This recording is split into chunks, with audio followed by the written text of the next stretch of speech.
Hello everyone, welcome to the channel Gyapan entrance academy. So finally आज के इस video में आप सभी लोगों का इंतजार खत्म होता है। जिस चीज़ का आप लोगों को बेसब्री से इंतजार था कि ma'am Urdu book plus grammar का कब ऑब्जेक्टिव क्वेश्चन कराएंगी, तो फाइनली वो इंतजार आज के इस वीडियो में खत्म होता है। आज के इस वीडियो में हम लोग बिहार डीएलएड एंट्रेंस एग्जाम के लिए संपूर्ण ऑब्जेक्टिव क्वेश्चन को कंप्लीट करने वाले हैं।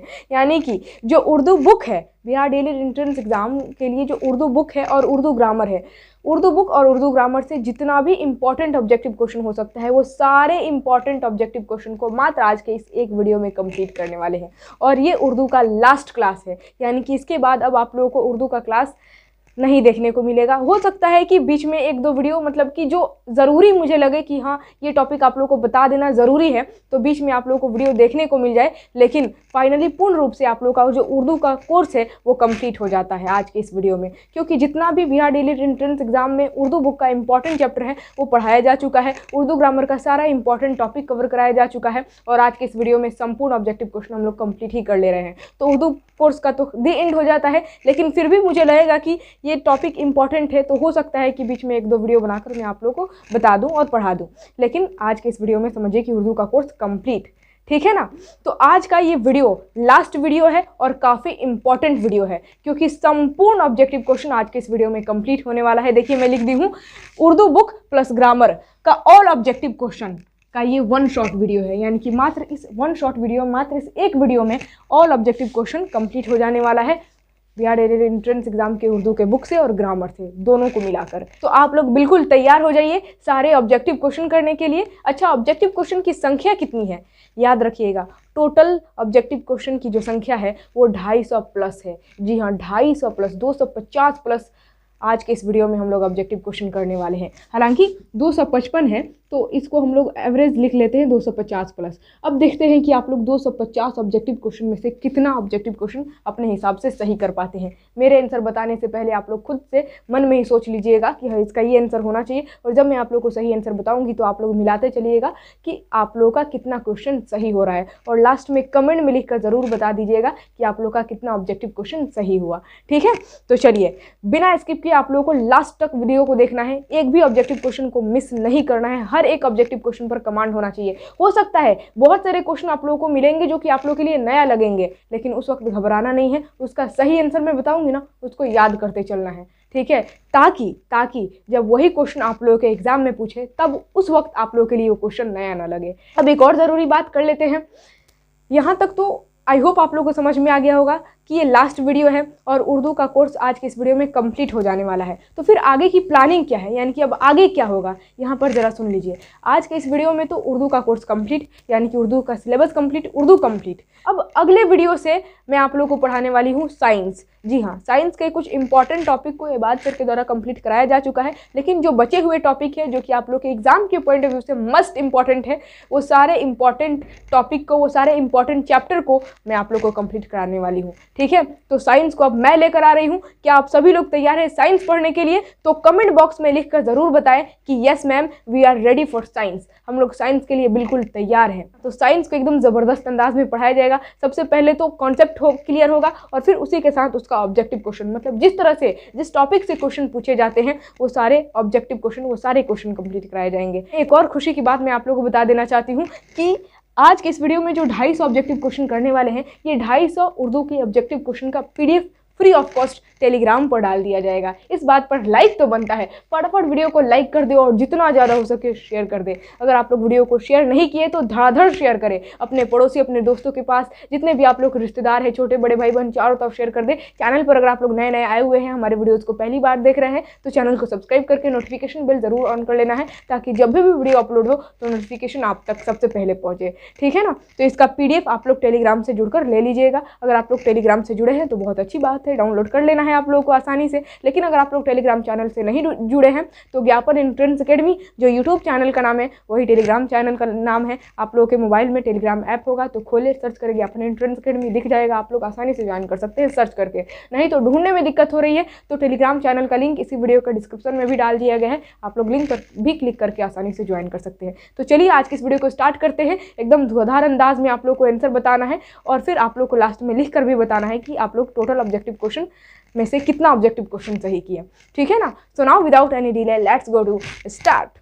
हाँ, तो फाइनली यहाँ से क्वेश्चन स्टार्ट हो रहा है। देखिए लिखा हुआ है बिहार डीएलएड एंट्रेंस एग्जाम 2024 और ये उर्दू सब्जेक्ट का ऑब्जेक्टिव क्वेश्चन है। आप लोग फटाफट तैयार हो जाइए आंसर देने के लिए। और सबसे पहला सवाल आप लोग के स्क्रीन के ऊपर आ चुका है कि अब्दुल मुगनी के वालिद का नाम क्या था। ऑप्शन ए में है अब्दुल गनी, बी में है अब्दुल रऊफ, सी में है अब्दुल हक और डी में है अब्दुल रब।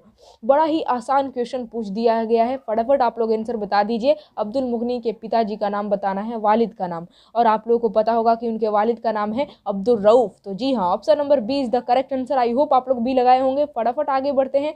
अगला सवाल, दूसरा क्वेश्चन है कि रुस्तम व सोहराब के मुसन्निफ कौन है, यानी कि लेखक कौन है। ऑप्शन ए में है आबिद हुसैन, बी में है इम्तियाज़ अली ताज, सी में है मोहम्मद हुसैन और डी में है आगा हशर। तो इसका सही जवाब होगा ऑप्शन नंबर डी, आगा हशर। रुस्तम और सोहराब के मुसन्निफ यानी कि लेखक जो है ना, वो आगा हशर कश्मीरी हैं। और याद रखिएगा, आगा हशर कश्मीरी को उर्दू ड्रामा निगारी का शेक्सपियर भी कहा जाता है। तो क्वेश्चन यहाँ पर इस तरह से भी पूछ सकता है कि उर्दू ड्रामा निगारी का शेक्सपियर किसे कहते हैं। तो आगा हशर कश्मीरी ऑप्शन में दिया रहेगा, धीरे से टिक करना है, ठीक है। आगे बढ़ते हैं। तीसरा क्वेश्चन कि दाना व दाम किसका अफसानवी मजमुआ है, यानी कि दाना व दाम ये जो अफसानी मजमुआ है, कहानी का किताब है, ये किसका किताब है। ऑप्शन ए में है इस्मत चुगताई, एन से रहेगा यहाँ पर, ठीक है।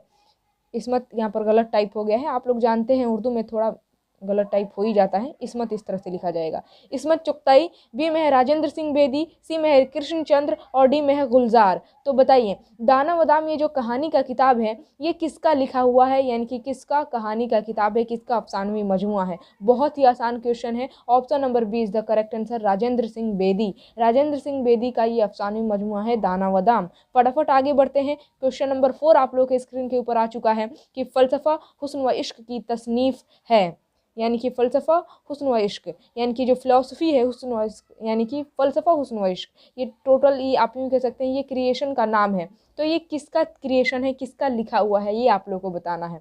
तो फ़लसफ़ा हुस्न व इश्क जो है ना, याद रखना है, ये मेहदी अफ़ादी का लिखा हुआ है। तो option number C is the correct answer. देखिए, अगर आप लोग खुद से आंसर बता पा रहे हैं और आप लोग का आंसर सही हो जा रहा है तो बहुत अच्छी बात है, लेकिन गलत हो जा रहा है तो फिर आप लोगों को निराश होने की ज़रूरत नहीं है, क्योंकि ऑब्जेक्टिव इसीलिए तो करा रही हूँ ताकि आप लोग हर एक ऑब्जेक्टिव क्वेश्चन पर कमांड कर सकें। अगर आप लोग को क्वेश्चन का आंसर नहीं पता है तो तुरंत उसका सही आंसर याद कर लें और आप लोग ये हर एक ऑब्जेक्टिव क्वेश्चन को अपने माइंड में फिट कर लें, ठीक है, ताकि आप लोगों के एग्जाम में उर्दू का कहीं से भी क्वेश्चन पूछे आप लोग सही आंसर टिक करके आए। इसी वजह से मैं जितना भी ऑब्जेक्टिव क्वेश्चन हो सकता है वो सारा ऑब्जेक्टिव क्वेश्चन आज के इस वीडियो में कंप्लीट करा दे रही हूँ, ठीक है। क्वेश्चन नंबर 5 है कि चकबस्त किस कॉलेज के तालिब इल्म थे। ऑप्शन ए में है अवेकनिंग कॉलेज, बी में है दिल्ली कॉलेज, सी में है अलीगढ़ कॉलेज और डी में है ज़किया आफाक कॉलेज। बड़ा ही आसान क्वेश्चन है। इसका सही जवाब ऑप्शन नंबर ए होगा, awakening college is the correct answer. Option number A, awakening college. Chakbast जो है ना, अवेकनिंग कॉलेज के तालिब इल्म यानी कि स्टूडेंट थे। आगे बढ़ते हैं फटाफट। हो सकता है कि आप लोग कोई क्वेश्चन का आंसर नहीं दे पा रहे होंगे, आप लोग के लिए क्वेश्चन ही नया लग रहा होगा, लेकिन इसी वजह से तो मैं ये क्वेश्चन करा रही हूँ ताकि ये आप लोग को जो नया क्वेश्चन लग रहा है ये अभी आप लोग को भले ही नया लग रहा हो, लेकिन इसका आंसर तो आप लोग को अभी पता चल जाएगा ना। तो जब आप लोग के एग्जाम में क्वेश्चन पूछेगा तो उस वक्त आप लोग के लिए नया नहीं लगेगा, ठीक है ना, ये बात है। क्वेश्चन नंबर 6 आप लोग के स्क्रीन के ऊपर है कि शायरी भी काम है आतिशे मुरस्से साज का। देखिए, एक मिनट देखिए, थोड़ा सा यहाँ पर क्वेश्चन जो है ना गलत टाइप हो गया है, लेकिन यहाँ पर मैं आप लोगों को बता दे रही हूँ। क्वेश्चन पूछा गया है कि शायरी भी काम है आतिश मुरस्से साज का, ये किसका कहा हुआ है, ठीक है, यानी कि ये किसका शेर है, आप यूँ कह सकते हैं कि। ऑप्शन ए में है मीर तकी मीर, बी में है मिर्ज़ा मोहम्मद रफ़ी सौदा, सी में है आतिश लखनवी और डी में है रासिक अज़ीम आबादी। तो इसका सही जवाब होगा ऑप्शन नंबर सी, आतिश लखनवी। थोड़ा सा यहाँ पर गलत टाइप हो गया है, उर्दू में थोड़ा सा हो ही जाता है गलती, लेकिन इसके लिए मैं माफ़ी चाहूँगी। आई होप आप लोग इस क्वेश्चन का आंसर समझ में आ गया होगा। शायरी भी काम है आतिश मुरस्से साज का, यानी कि ये जो है ना ये शेर आतिश लखनवी की है। डायरेक्ट इनका आप यूँ कह सकते हैं तखल्लुस भी दिख रहा है, यहाँ पर आतिश लिखा हुआ है, इससे भी आप लोग अंदाज़ा लगा सकते हैं, ठीक है, कि ये जो है शेर ये आतिश लखनवी का है। आगे बढ़ते हैं। क्वेश्चन नंबर 7 है कि रक़्स हयात और तसलीस हयात इनमें से किसके कलाम का मजमुआ है, ठीक है। ऑप्शन ए में है चकबस्त, बी में है जगन्नाथ आज़ाद, सी में है परवेज़ शाहदी और डी में है निदा फाजली, यानी कि रक़्स हयात और तसलीस हयात। ये जो दोनों किताब है यानी कि मजमुआ है, ये किसके कलाम का मजमुआ है, यानी कि किसका ये लिखा हुआ किताब है। तो वही आप लोगों को बताना है। यहाँ पर बता दीजिए इसका सही जवाब क्या होगा। ये भी बहुत आसान क्वेश्चन है। इसका सही जवाब होगा option number C, Parvez Shahidi is the correct answer. Question number 8 है कि गुलजार नसीम के मुसन्निफ का पूरा नाम बताइए। पूरा नाम आप लोगों को बताना है। ऑप्शन ए में है विद्याशंकर नसीम, बी में है रविशंकर नसीम, सी में है दयाशंकर नसीम और डी में है पंडित दयाशंकर नसीम। ठीक है, यहाँ पर दया थोड़ा सा गलत टाइप हो गया है, यहाँ पर इस तरह से रहेगा दया। ठीक है, तो गुलजार नसीम आप लोग जानते हैं, इसके मुसन्निफ यानी कि लेखक का नाम है पंडित दयाशंकर नसीम। तो ऑप्शन नंबर, जी हाँ, option number D is the correct answer, Pandit Dayashankar Naseem. फटाफट आगे बढ़ते हैं। क्वेश्चन नंबर 9 है कि दीवारों के बाहर और दीवारों के बीच हस्फ ज़ैल में क्या है। ऑप्शन ए में है खाका, बी में है सवानही नाविल, सी में है शेरी मजमुआ और डी में है मुख्तसर अफसाना। यानी कि आप लोगों को बताना है कि दीवारों के बाहर और दीवारों के बीच ये जो दोनों हैं ये क्या है। ये खाका है कि सवानही नाविल है कि शेरी मजमुआ है यानी कि शायरी का किताब है कि ये मुख्तसर अफसाना है यानी कि शॉर्ट स्टोरी है, क्या है ये। तो इसका सही जवाब होगा ऑप्शन नंबर बी, ये सवानही नाविल है। याद रखिएगा, option number B is the correct answer. 10वां क्वेश्चन है कि शूख़ी तहरीर किसका मजमुआ कलाम है। किसका मजमुआ कलाम है यानी कि किसका किताब है, किसका लिखा हुआ किताब है। ऑप्शन ए में है मिर्ज़ा गालिब, बी में है अहमद फ़राज, सी में है परवेज़ शाहदी और डी में है मोहम्मद जाफ़री। तो जी हाँ, option number D is the correct answer, Mohammad Jafri. ठीक है, 11 नंबर क्वेश्चन है कि जलवे दाग किसका मजमुआ कलाम है यानी कि किसका लिखा हुआ है जलवे दाग। ऑप्शन ए में मुबारक अजीम आबादी, बी में हजरत दाग दहलवी, सी में शाद अजीम आबादी और डी में जमील मुजहरी। तो इसका सही जवाब होगा ऑप्शन नंबर ए, मुबारक अजीम आबादी का जो किताब है, आप यूँ कह सकते हैं मजमुआ कलाम, वो जलवे दाग है। आगे बढ़ते हैं फटाफट। 12 नंबर सवाल कि एक चादर मैली सी किस किस्म की कहानी है। इंपॉर्टेंट क्वेश्चन है ये। एक चादर मैली सी ये किस किस्म की कहानी है। ऑप्शन ए में है मुख्तसर अफसाना, बी में है नाविल, सी में है नाविल और डी में है तविल मुख्तसर अफसाना। तो आप लोग को पता होना चाहिए एक चादर मैली सी ये जो कहानी है ये नाविल्ट है यानी कि option number B is the correct answer. और किसका लिखा हुआ, तो राजेंद्र सिंह बेदी का लिखा हुआ। आगे बढ़ते हैं फटाफट। 13 नंबर क्वेश्चन है कि नसीम कहाँ पैदा हुए। पंडित दयाशंकर नसीम की पैदाइश कहाँ हुई। ऑप्शन ए में है लखनऊ, बी में है दक्कन, सी में है दिल्ली और डी में है पटना। तो इसका सही जवाब ऑप्शन नंबर ए, लखनऊ में पंडित दयाशंकर नसीम की पैदाइश हुई थी। क्वेश्चन नंबर 14 कि पंडित दयाशंकर नसीम किसके शागिर्द थे यानी कि किसके स्टूडेंट थे। ऑप्शन ए में है मसफ़ी, बी में है नासिख, सी में है आतिश और डी में है ज़ौक़। तो याद रखना है पंडित दयाशंकर नसीम जो है ना वो आतिश के शागिर्द थे यानी कि स्टूडेंट थे। तो option number C is the correct answer. 15 नंबर सवाल है कि परवेज़ शाहदी का असली नाम क्या है यानी कि रियल नेम क्या है। ऑप्शन ए में है काजिम अली, बी में है मुकर्रम मुफ्ती, सी में है सैयद इकराम हुसैन और डी में है सैयद मुकर्रम हुसैन। देखिए बाहर से थोड़ी सी नॉइजिंग आ रही होगी, जरा आप लोग इसको इग्नोर कीजिएगा और यहाँ पर फोकस कीजिएगा।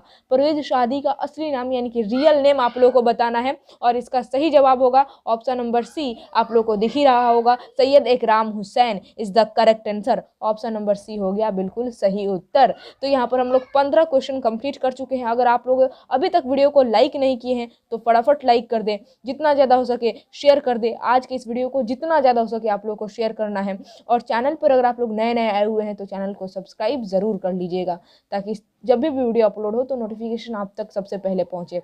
अब देखिए यहाँ से फिर से क्वेश्चन नंबर 1 से क्वेश्चन स्टार्ट हो रहा है और सबसे पहला सवाल है कि करना से इसमें आला क्या होगा। करना से इसमें आला आप लोग को बताना है। आप लोग को पता होगा कि इसमें आला मैं आप लोग को पढ़ाई भी हूँ, उस तरह के नाम को कहते हैं जिससे औजार या फिर हथियार का होना जाहिर हो। तो देखिए करान, ये इससे औजार या फिर आप यूँ सकते हैं करान जो है या फिर आप इसको किरान भी पढ़ सकते हैं, इससे औजार या फिर हथियार का होना जाहिर नहीं हो रहा है। तो ऑप्शन नंबर बी तो होगा नहीं, करोनी तो होगा नहीं, कराना तो होगा नहीं, यानी कि ऑप्शन नंबर ए करनी इज़ द करेक्ट आंसर। इससे पता चल रहा है कि ये एक हथियार है या फिर आप यूँ कह सकते हैं औजार है। करनी क्या है, औजार है। तो करना से इसमें आला जो होगा वो करनी होगा। Option number A is the correct answer. दूसरा क्वेश्चन है कि वह नज्म जो तीन तीन मिसरों पर मुश्तमिल हो उसे क्या कहते हैं। और देखिए यहाँ पर आंसर भी लिखा हुआ है, मैं आप लोगों को दिखा भी दे रही हूँ। Option number D is the correct answer. वह नज्म जो तीन तीन मिसरों पर मुश्तमिल हो उसे मुसल्लस कहते हैं। तो ये हो गया, option number D is the correct answer. Question number 3 है कि रुबाई में कितने मिसरे होते हैं। ऑप्शन ए में है 2, बी में है 3, सी में है 4 और डी में है 5। और इसका सही जवाब होगा ऑप्शन नंबर सी 4, यानी कि रुबाई में 4 मिसरे होते हैं। और देखिए ये बहुत ही हलवा क्वेश्चन है। क्वेश्चन नंबर 4 आप लोग आसानी से इसका आंसर बता सकते हैं। क्वेश्चन नंबर 4 है कि शायर की जमा है। ऑप्शन ए में है मुशायरा, बी में है शायरान, सी में है शुरा और डी में है शेर। शायर का जमा कौन नहीं जानता है। शायर की जमा यानी कि बहुवचन आप लोगों को बताना है और शायर की जमा होता है शुरा, यानी कि option number C is the correct answer 4 का, ऑप्शन नंबर सी। आगे बढ़ते हैं। क्वेश्चन नंबर 5 है कि अबद का मानी क्या है। ऑप्शन ए में है हमेशा, बी में है अभी, सी में है मालिक और डी में है गुलाम। तो 5 का option number D is the correct answer, अबद का मानी गुलाम। ठीक है, क्वेश्चन नंबर 6 की तरफ बढ़ते हैं। क्वेश्चन नंबर 6 है कि झैल में इसम कीफियत की मिसाल है, यानी कि इसमें कीफियत की मिसाल आप लोगों को बताना है। ऑप्शन ए में है जवान, बी में है जवानी, सी में है नौजवान और डी में है इनमें से कोई नहीं। तो इसका जो सही जवाब होगा वो होगा ऑप्शन नंबर बी, जवानी इज़ द करेक्ट आंसर। इससे कीफियत हमें पता चल रहा है ना, जवानी इस लफ्ज़ से हमें क्या पता चल रहा है, कीफियत पता चल रही है। तो option number B is the correct answer, ये इसमें कीफियत कहलाएगा। क्वेश्चन नंबर 7 है कि झैल में इसमें मुकब्बर है, यानी कि मुकब्बर का मतलब क्या होता है, बड़ा किया हुआ, जिस नाम से बड़ापन जाहिर हो उस तरह के नाम को कहते हैं हम लोग मुकब्बर। तो ऑप्शन ए में है शाहराह, बी में है शहसवार, सी में है शाहकार और डी में है इनमें से सभी। तो इसका सही जवाब होगा ऑप्शन नंबर डी, इनमें से सभी। क्योंकि देखिए शाहराह से भी बड़ापन जाहिर हो रहा है, शहसवार से भी मतलब बड़ापन जाहिर हो रहा है और शाहकार से भी। तो ये तीनों है सही जवाब। तो इसी वजह से ऑप्शन नंबर डी, इनमें से सभी इज़ द करेक्ट आंसर। ठीक है, क्वेश्चन नंबर 8 है कि झैल में लाहका वाले लफ्ज़ की निशानदही कीजिए। मैं आप लोग को ट्रिक बताई थी, ला से लाहका, ला से लास्ट, यानी कि जो हुरूफ किसी शब्द के, किसी लफ्ज़ के लास्ट में जाकर जुड़ जाए और एक नया लफ्ज़ बना ले, उस तरह के हुरूफ को कहते हैं लाहका। और स से साबका, स से शुरू, यानी कि जो हुरूफ किसी लफ्ज़ के शुरू में जुड़ जाए और एक नया लफ्ज़ बना ले तो उस तरह के हुरूफ को कहा जाता है साबका। तो यहाँ पर आप लोग को लाहका की निशानदही करनी है, यानी कि बताना है कि कौन सा वो लफ्ज़ है जिसमें लाहका है। तो देखिए ऑप्शन ए में है अक्लमंद।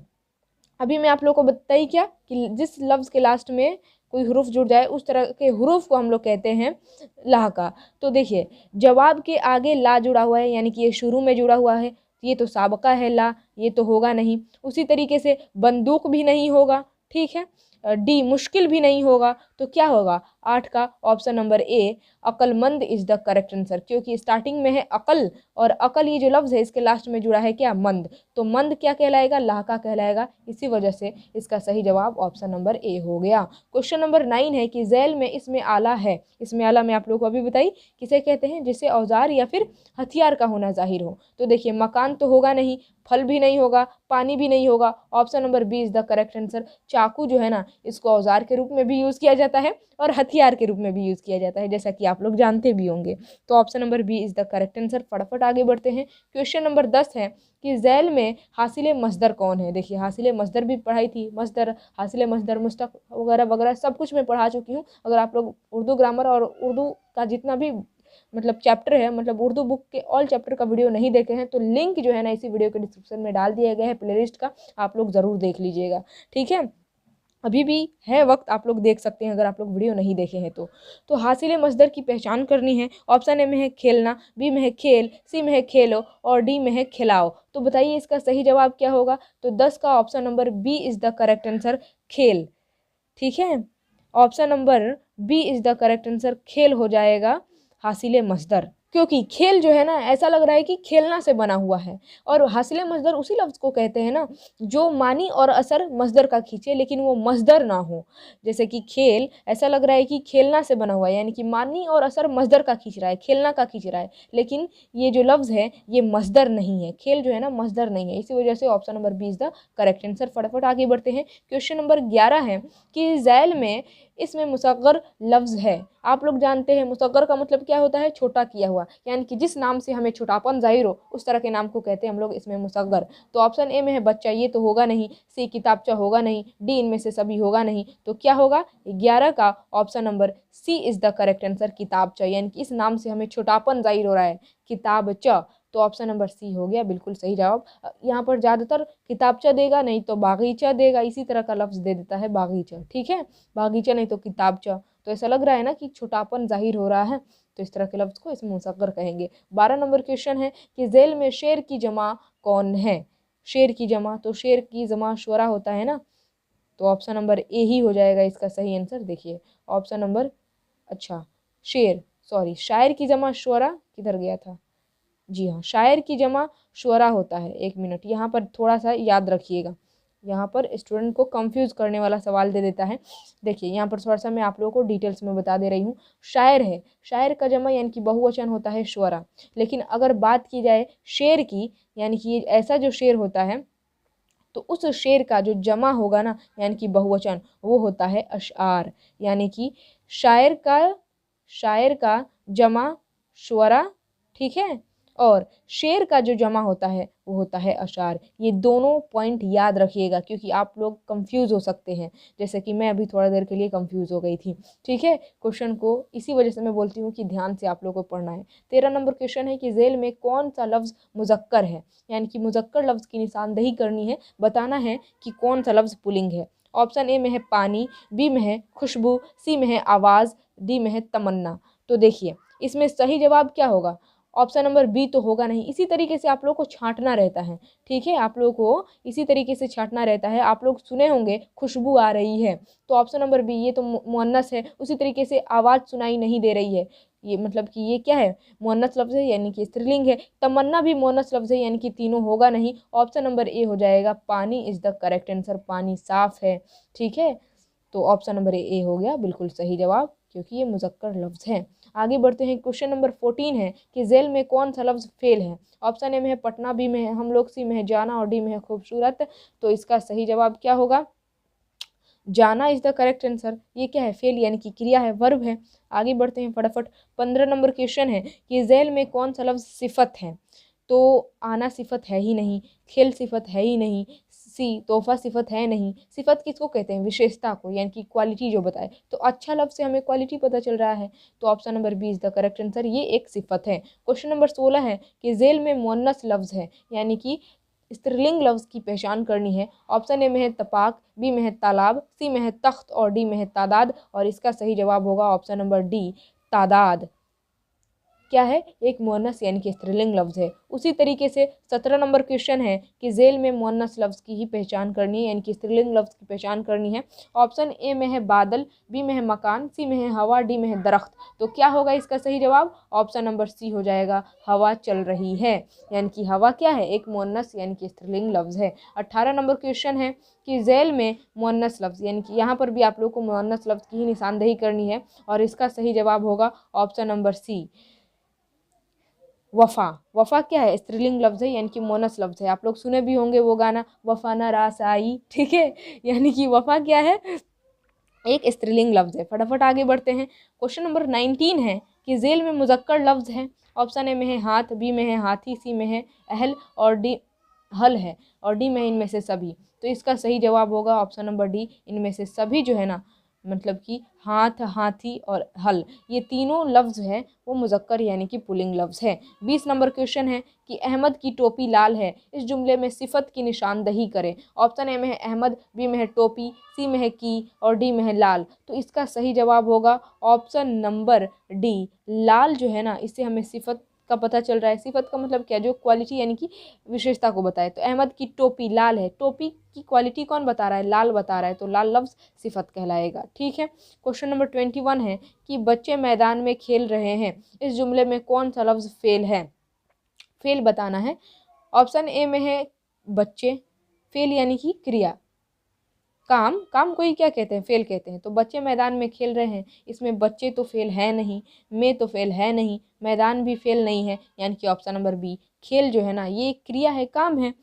तो option number B is the correct answer. फटाफट आगे बढ़ते हैं। 22 नंबर क्वेश्चन है कि वह लोग काम कर रहे थे। यह जुमला किस ज़माने में है? काम कर रहे थे यानी कि ये पास्ट टाइम में होता था, पास्ट टाइम में हो रहा था, यानी कि ये जो ज़माना है, ये जो टेंस है, ये पास्ट टेंस है, यानी कि ज़माना माजी है। तो option number A is the correct answer. 23 number question है कि हुरूफ मुरक्कब की कुल तादाद कितनी है? ऑप्शन ए में है 10, बी में है 15, सी में है 20 और डी में है 25। तो इसका सही जवाब होगा 15। Option number B is the correct answer. Question number 24 है कि किसी काम के करने या होने को क्या कहते हैं? किसी काम के करने या फिर होने को हम कहते हैं fail. Option number A is the correct answer. क्रिया, काम को ही क्या कहते हैं? क्रिया कहते हैं। तो वही क्वेश्चन यहाँ पर पूछा गया है। आगे बढ़ते हैं। क्वेश्चन नंबर 25 है कि कायदा का, एक मिनट रुक जाए, जी हाँ, देखिए क्वेश्चन यहाँ पर पूछा गया है कि कवायद का वह हिस्सा जिसमें हरफों के बारे में जानकारी हासिल की जाए उसे क्या कहते हैं? उसे इल्म हिज्जा कहा जाता है। ठीक है, कवायद का वह हिस्सा यानी कि कवायद का वह भाग जिसमें हम लोग सिर्फ हर्फ के बारे में यानी कि लेटर के बारे में पढ़ते हैं, वह इल्म हिज्जा कहलाता है। ठीक है, और फटाफट आगे बढ़ते हैं। इल्म सर्फ, इल्म बलागत और इल्म उरूज, ये सब के बारे में तो मैं आप लोग को पढ़ाई ही हूँ। क्वेश्चन नंबर 26 देखिए कि शायर का वह नाम जिसे अपने अशार में इस्तेमाल करता है उसे क्या कहते हैं? तो उसे तखल्लुस कहा जाता है। शायर हज़रात शेर व शायरी के लास्ट लाइन में जो अपना नाम इस्तेमाल करते हैं उसे तखल्लुस कहा जाता है। क्वेश्चन नंबर 27 है कि ज़ैल में अलिफ ममदूदा की मिसाल है। अलिफ ममदूदा किसे कहते हैं? जैसा कि मैं आप लोगों को बताई भी हूँ, जिस अलिफ को खींच कर पढ़ा जाए उस तरह के अलिफ को कहा जाता है अलिफ ममदूदा। देखिए अब को हम यहाँ पर जो अब है, अलिफ को हम लोग खींच कर नहीं पढ़ रहे हैं तो अब भी नहीं होगा। शाम, इसको भी हम लोग इस अलिफ को भी खींच कर नहीं पढ़ रहे हैं। आम, इसको भी हम लोग खींच कर नहीं पढ़ रहे हैं। आज, यानी कि जिस अलिफ के ऊपर मद आप लोगों को दिखे ना, उसको धीरे से आप लोग को अलिफ ममदूदा टिक कर देना है। ये मैं आप लोग को ट्रिक भी बताई थी कि जिस अलिफ के ऊपर आप लोग को मद दिखाई दे वो अलिफ ममदूदा कहलाएगा, क्योंकि मद लगा रहता है तभी तो हम लोग खींच कर पढ़ते हैं ना अलिफ को। आज, आम, ठीक है, इस तरीके से। तो ऑप्शन नंबर सी हो गया बिल्कुल सही जवाब। क्वेश्चन नंबर 28 है कि ज़ेल में वाव मारूफ की मिसाल है। ऑप्शन ए में है तूर, बी में है थोड़ा, सी में है मोड़ और डी में है चौड़ा। तो इसका सही जवाब होगा ऑप्शन नंबर ए तूर। ठीक है, option number A is the correct answer. वाव मारूफ, वाव मजहूल और वाव मादूला किसे कहते हैं? ये हर एक चीज़ तो आप लोग को पढ़ाया ही गया है। चलिए फटाफट आगे बढ़ते हैं। क्वेश्चन नंबर 29 है कि ज़ैल में वाव मादूला की मिसाल है। देखिए वाव मादूला पूछा गया है, आप लोग को पता रहेगा कि वाव मजहूल, वाव मारूफ, वाव मादूला किसे कहते हैं, तभी तो आप लोग आंसर दे पाएंगे ना। तो इसी वजह से मैं बोल रही हूँ कि जितना भी उर्दू ग्रामर में आप लोग को पढ़ाई हूँ वो उसका लिंक इसी वीडियो के डिस्क्रिप्शन में डाल दिया गया है। जैसे ही लिंक पर क्लिक करेंगे प्लेलिस्ट खुल जाएगा, यानी कि प्रत्येक वीडियो आप लोग को वहीं पर मिल जाएगा। आप लोग ज़रूर पढ़ लीजिएगा। ठीक है, तो वाव मादूला की मिसाल क्या है? ऑप्शन ए में है खूब, बी में है ख्वाब, सी में है जवाब और डी में है वहाँ। तो इसका जो सही जवाब होगा वो होगा ऑप्शन नंबर बी, ख्वाब। Option number B is the correct answer. वाव मादूला उस तरह के वाव को कहते हैं जिस वाव को पढ़ा नहीं जाता है। जैसे कि ये ख्वाब लिखा है लेकिन हम लोग ख्वाब पढ़ते हैं। ठीक है, 30 नंबर प्रश्न है, यानी कि 30 नंबर क्वेश्चन कि ज़ैल में हर्फ मुरक्कब की मिसाल है, यानी कि हुरूफ मुरक्कब की मिसाल देनी है आप लोगों को। ऑप्शन ए में है बे, बी में है फे, सी में है फे यानी कि पे में है मिला के फे और डी में है ये। तो इसका जो सही जवाब होगा वो होगा ऑप्शन नंबर सी, फे। पे में है मिला के फे, क्योंकि हुरूफ मुरक्कब उस तरह के हुरूफ को कहते हैं जिसमें दो हुरूफ है। तो देखिए इसमें जो ये जो फे है इसमें दो हुरूफ है, एक तो पे है और प्लस है, यानी कि पे प्लस है दोनों को मिलाकर ये फे बना हुआ है। इसमें दो हुरूफ है ना, इस वजह से इसको हम लोग कहेंगे हुरूफ मुरक्कब। और बाकी जो सिंगल सिंगल हुरूफ होते हैं उस तरह के हुरूफ को हुरूफ मुफरद कहा जाता है। तो 30 का option number C is the correct answer. फटाफट आगे बढ़ते हैं। क्वेश्चन नंबर 31 है कि आलिम की ज़िद है। ऑप्शन ए में है इल्म, बी में है जाहिल, सी में है बेइल्म और डी में है तालीम। तो आलिम की ज़िद यानी कि विपरीतार्थक शब्द, अपोजिट वर्ड क्या होगा? तो जाहिल। जी हाँ, तो 31 का option number B is the correct answer, जाहिल। आलिम का उल्टा जाहिल। क्वेश्चन नंबर 32 है कि ज़ेल में मस्दर की मिसाल है, यानी कि मस्दर आप लोगों को बताना है।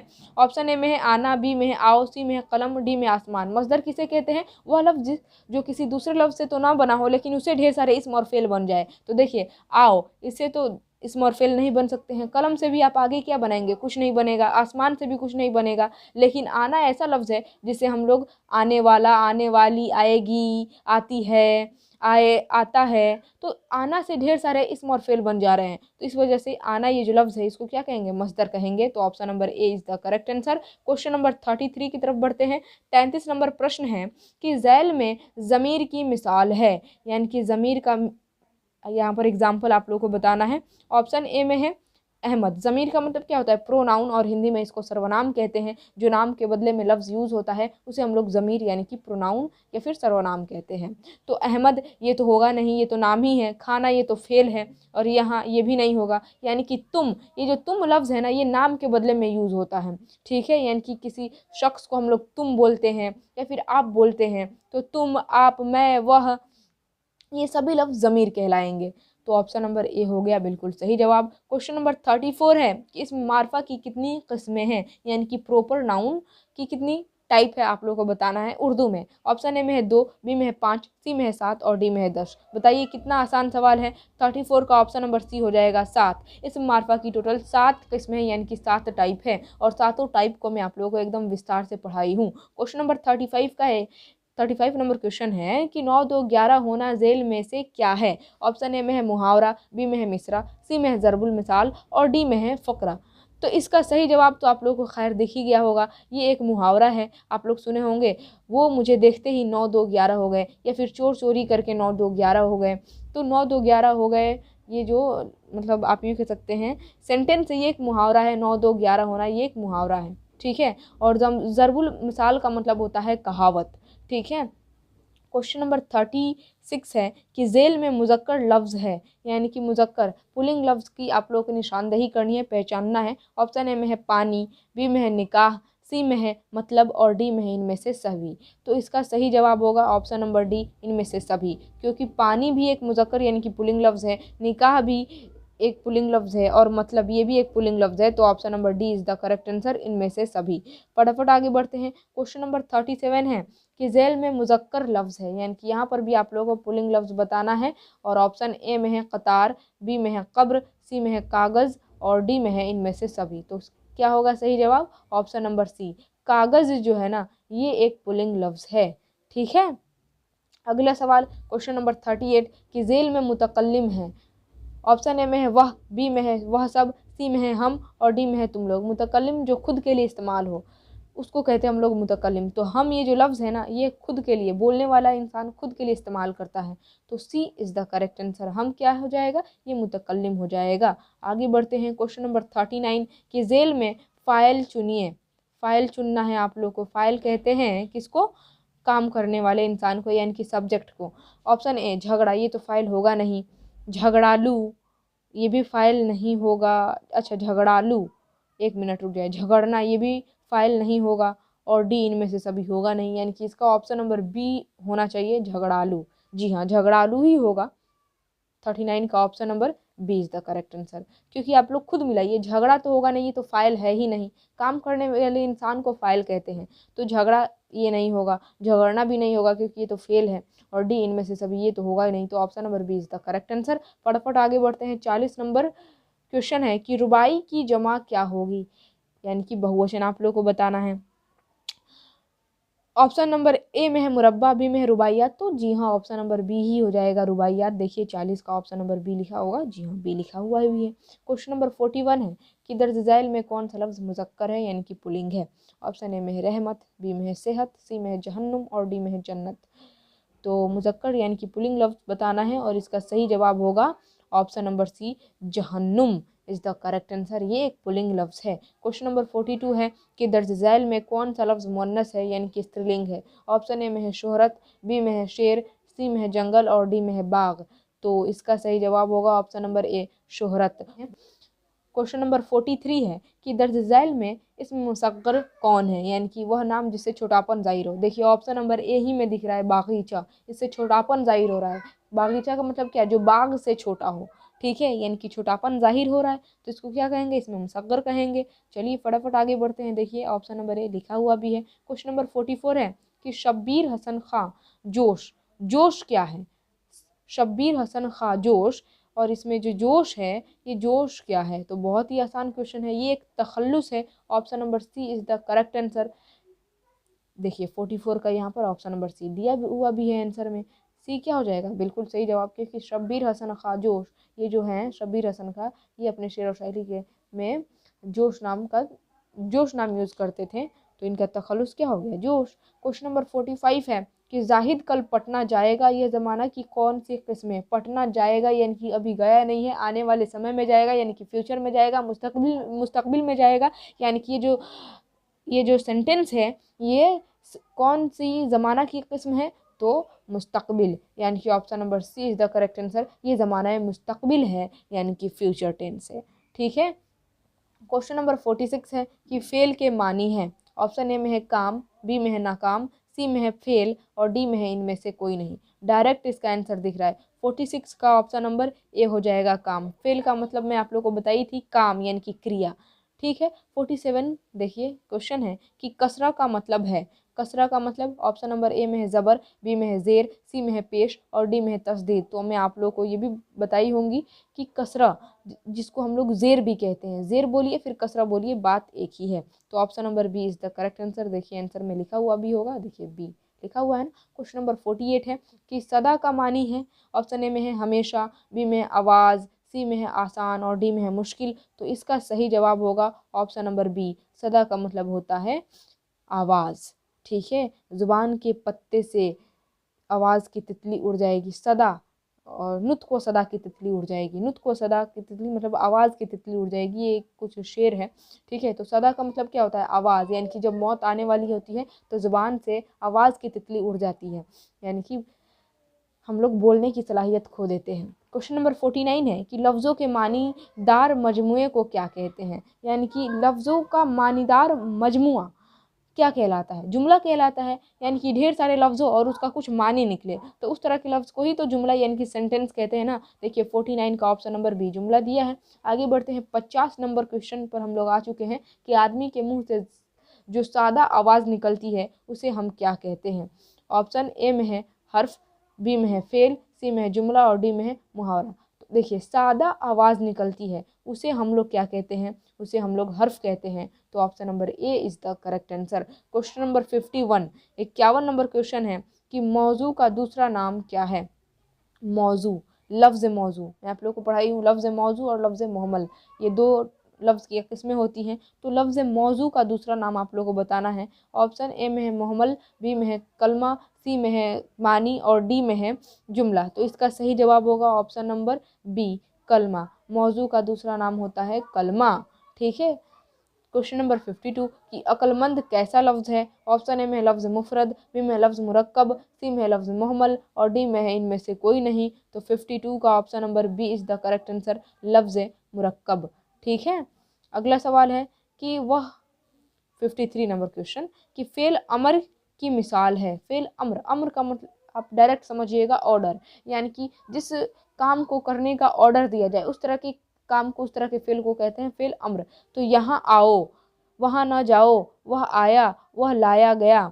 तो इसमें क्या होगा, वह न जाओ ये तो होगा नहीं, क्योंकि इसमें काम को नहीं करने का हुक्म दिया जा रहा है। हुक्म तो दिया जा रहा है लेकिन काम को नहीं करने का हुक्म दिया जा रहा है। वहाँ न जाओ यानी कि नहीं जाने के लिए बोला जा रहा है। तो ऑप्शन नंबर बी भी नहीं होगा, सी भी नहीं होगा और डी भी नहीं होगा। यहाँ आओ, इसमें ऑर्डर दिख रहा है कि इधर आओ, यहाँ आओ, तो इसको क्या कहेंगे, फेल अमर कहेंगे। अगला क्वेश्चन है कि जेल में इसमें ज़र्फ की मिसाल है। तो ऑप्शन ए में है कुतुब खाना, बी में है चाकू, सी में है रात और डी में है इनमें से कोई नहीं। आप लोग आसानी से बता सकते हैं इसका सही जवाब क्या होगा। ऑप्शन नंबर ए, कुतुब खाना। क्वेश्चन नंबर 55 है कि खलीलुल्लाह झेल में से किसकी मिसाल है। ऑप्शन ए में है मुजाफ, बी में है माहूद, सी में है मुनादा और डी में है इस्म नकरा। और इसका सही जवाब होगा ऑप्शन नंबर बी, माहूद। खलीलुल्लाह जो है ना ये माहूद है। Option number B is the correct answer. Question number 56 है कि या अल्लाह में या क्या है। ऑप्शन ए में है मुनादा, बी में हर्फ निदा और सी में मुजाफ और डी में इसमें इशारा। तो ये तो मैं आप लोगों को पढ़ाई हूँ ना। या जो है ना ये हर्फ निदा कहलाएगा, क्योंकि इसमें अल्लाह को पुकारा जा रहा है किस लफ्ज़ के ज़रिए, तो या लफ्ज़ के ज़रिए। तो जिस लफ्ज़ के ज़रिए पुकारा जाए उस मतलब जिस हर्फ के ज़रिए पुकारा जाए उस हर्फ को कहा जाता है हर्फ निदा। तो या क्या कहलाएगा, हर्फ निदा कहलाएगा। तो अगला सवाल है कि कवायद का वह हिस्सा जिसमें शेर और शायरी के फ़न से बहस किया जाए उसे हम क्या कहते हैं? तो उसे इल्म उरूज़ कहा जाता है। ठीक है, तो option number D is the correct answer. आगे बढ़ते हैं फटाफट। क्वेश्चन नंबर 58 है कि वह नाम जो हुकूमत या किसी अंजुमन की जानिब से दिया जाए उसे क्या कहते हैं? ऑप्शन ए में है लक़ब, बी में है उर्फ़, सी में है खिताब और डी में है तखल्लुस। तो बहुत ही आसान क्वेश्चन है, इसका सही जवाब क्या होगा? खिताब, यानी कि वह नाम, वह ख़ास नाम जो सरकार की तरफ से या किसी अंजुमन की तरफ से दिया जाए तो उस तरह के नाम को खिताब कहा जाता है। लेकिन अगर वही ख़ास नाम अवाम यानी कि जनता की तरफ से दिया जाए तो उसको क्या कहते हैं? ज़रा आप लोग कमेंट में लिख कर बताइएगा, ठीक है, क्योंकि मैं आप लोग को ऑलरेडी पढ़ा चुकी हूँ ये टॉपिक। क्वेश्चन नंबर 59 है कि जिस लफ्ज़ से किसी काम के करने के औजार का इल्म हो, ये औजार का इल्म हो, उसे क्या कहते हैं? ऑप्शन ए में है इसमें ज़र्फ़, बी में इसमें आला, सी में इसमें मारफा और डी में है इसमें नकरा। तो यहाँ पर थोड़ा क्वेश्चन मुझे उल्टा लग रहा है। जिस लफ्ज़ से किसी काम के करने के औजार का इल्म हो उसे हम लोग इसमें आला, देखिए काम के करने के औजार, अच्छा यानी कि इनडायरेक्टली ये पूछ रहा है। देखिए यहाँ पर क्वेश्चन कितना घुमा कर पूछा है। इसमें आला किसे कहते हैं? औजार या फिर हथियार के नाम को कहते हैं। तो यहाँ पर इस तरह से भी एक पूछ सकता था क्वेश्चन कि जिस नाम से, जिस लफ्ज़ से औजार या फिर हथियार का होना पता चले या फिर औजार या हथियार होना जाहिर हो उस तरह के लफ्ज़ को क्या कहते हैं। लेकिन यहाँ पर देखिए कितना घुमा कर पूछा है, जिस लफ्ज़ से किसी काम के करने के औजार का इल्म हो उसे क्या कहते हैं। यहाँ पर थोड़ी देर के लिए हमें लगा कि ये क्वेश्चन ही गलत है, लेकिन नहीं, ये क्वेश्चन घुमा कर पूछा है। जिस लफ्ज़ से किसी काम के करने के औजार का इल्म हो, तो यानी कि औजार पूछ रहा है ना, यानी कि इनडायरेक्टली ये पूछना चाहता है कि औजार के नाम को क्या कहते हैं। तो औजार के नाम को इसमें आला कहते हैं। तो option number B is the correct answer. आगे बढ़ते हैं। 60 नंबर क्वेश्चन है कि झेल में साबका वाला लफ्ज़ कौन है? ऑप्शन ए में है, जैसा कि साबका किसे कहते हैं? जो शुरू में जुड़ जाए। तो लाश तो होगा नहीं, लाना तो होगा नहीं, लायक तो होगा नहीं। जवाब के शुरू में जुड़ा है ला, यानी कि यही है साबका वाला लफ्ज़। साबका इज़ द करेक्ट आंसर, यानी कि लाजवाब क्या है? ये साबका है। तो ऑप्शन नंबर ए हो गया बिल्कुल सही जवाब। 61 नंबर क्वेश्चन कि खबरदार हो जाओ यह किस तरह के जुमले का मिसाल है? ऑप्शन ए में तमन्ना, बी में अर्ज, सी में है तंबिया और डी में है दुआ। तो इसका सही जवाब होगा ऑप्शन नंबर सी, तंबिया is the correct answer. 62 number question है कि तुम लोग ज़मीर की कौन सी किस्म है? ऑप्शन ए में है ज़मीर इशारी, बी में है ज़मीर शख्सी, सी में ज़मीर मौसूली और डी में है ज़मीर तनकीरी। तो ये भी बहुत आसान क्वेश्चन है, इसका सही जवाब ऑप्शन नंबर बी, ज़मीर शख्सी।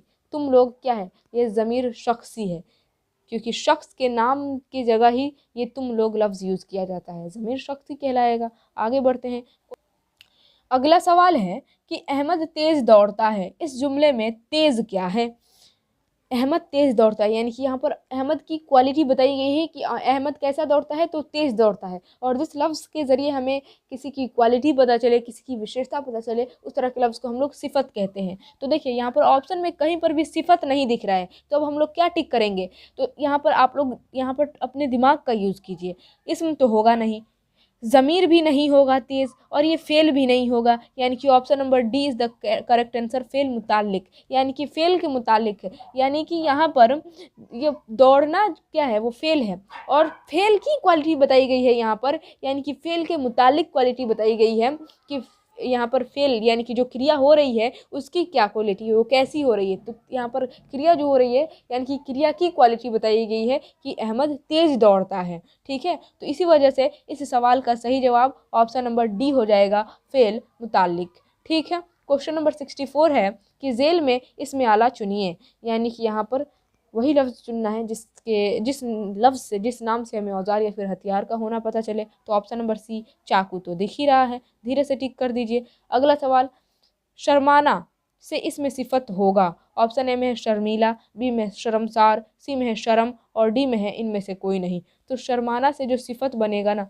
वो शर्मीला बनेगा, क्योंकि आप लोग सुने भी होंगे शर्माना से ही शर्मीला बना हुआ है, तो इसमें सिफत हो जाएगा शर्मीला।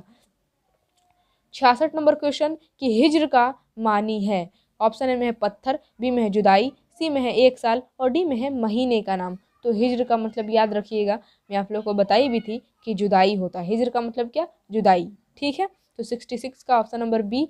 67 नंबर क्वेश्चन है कि छन छन झैल में से किसकी मिसाल है। ऑप्शन ए में है इसमें सिफत, बी में है कैफियत, सी में है इसमें सौत और डी में इसमें इशारा। छन छन ये आवाज़ है ना, यानी कि आवाज़ का नाम क्या कहलाता है, इसमें सौत कहलाता है। तो सही जवाब ऑप्शन नंबर सी हो जाएगा, इसमें सौत। देखिए 67 का सी दिया है ना, इसमें सौत। चलिए आगे बढ़ते हैं। छन छन, पन पन, ढक ढक, ढम ढम, को भो भो, ये सभी आवाज़ का नाम इसमें सौत कहलाता है, याद रखना है। क्वेश्चन नंबर 68 है कि शर्म का मुतरादिफ लफ्ज़ है। ऑप्शन ए में है शर्मीला, बी में है शर्माना, सी में है शर्मसार और डी में है हया। शर्म का एक जैसा अर्थ रखने वाला लफ्ज़ बताना है, एक जैसा मानी रखने वाला लफ्ज़।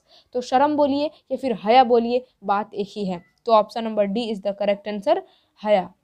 सही जवाब क्या होगा, ऑप्शन नंबर डी। देखिए लिखा हुआ भी है। आगे बढ़ते हैं। 69 है कि खुशी का मुतरादिफ लफ्ज़ है। ऑप्शन ए में है मुतरादिफ लफ्ज़ का मतलब क्या, मैं आप लोगों को बताई थी ना, मुतरादिफ और मुतजाद लफ्ज़ ऑलरेडी पढ़ा चुकी हूँ। मुतरादिफ लफ्ज़ का मतलब क्या, सिनोनिम वर्ड, यानी कि एक जैसा अर्थ रखने वाला लफ्ज़। देखिए ऑप्शन ए में है मुसर्रत, बी में है निशात, सी में है फरहत और डी में है इनमें से सभी। तो इसका सही जवाब होगा ऑप्शन नंबर डी, इनमें से सभी, यानी कि खुशी के जैसा अर्थ रखने वाला ये सभी लफ्ज़ हैं।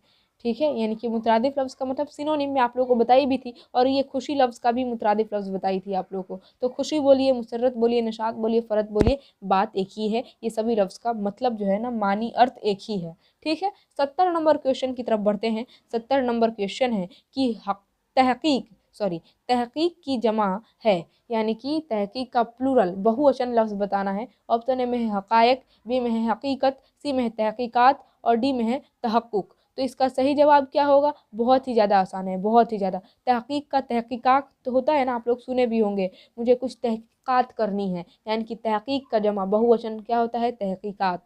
ठीक है, 70 नंबर क्वेश्चन तक हम लोग पहुँच चुके हैं। आप लोग फटाफट वीडियो को लाइक शेयर ज़रूर कर दें।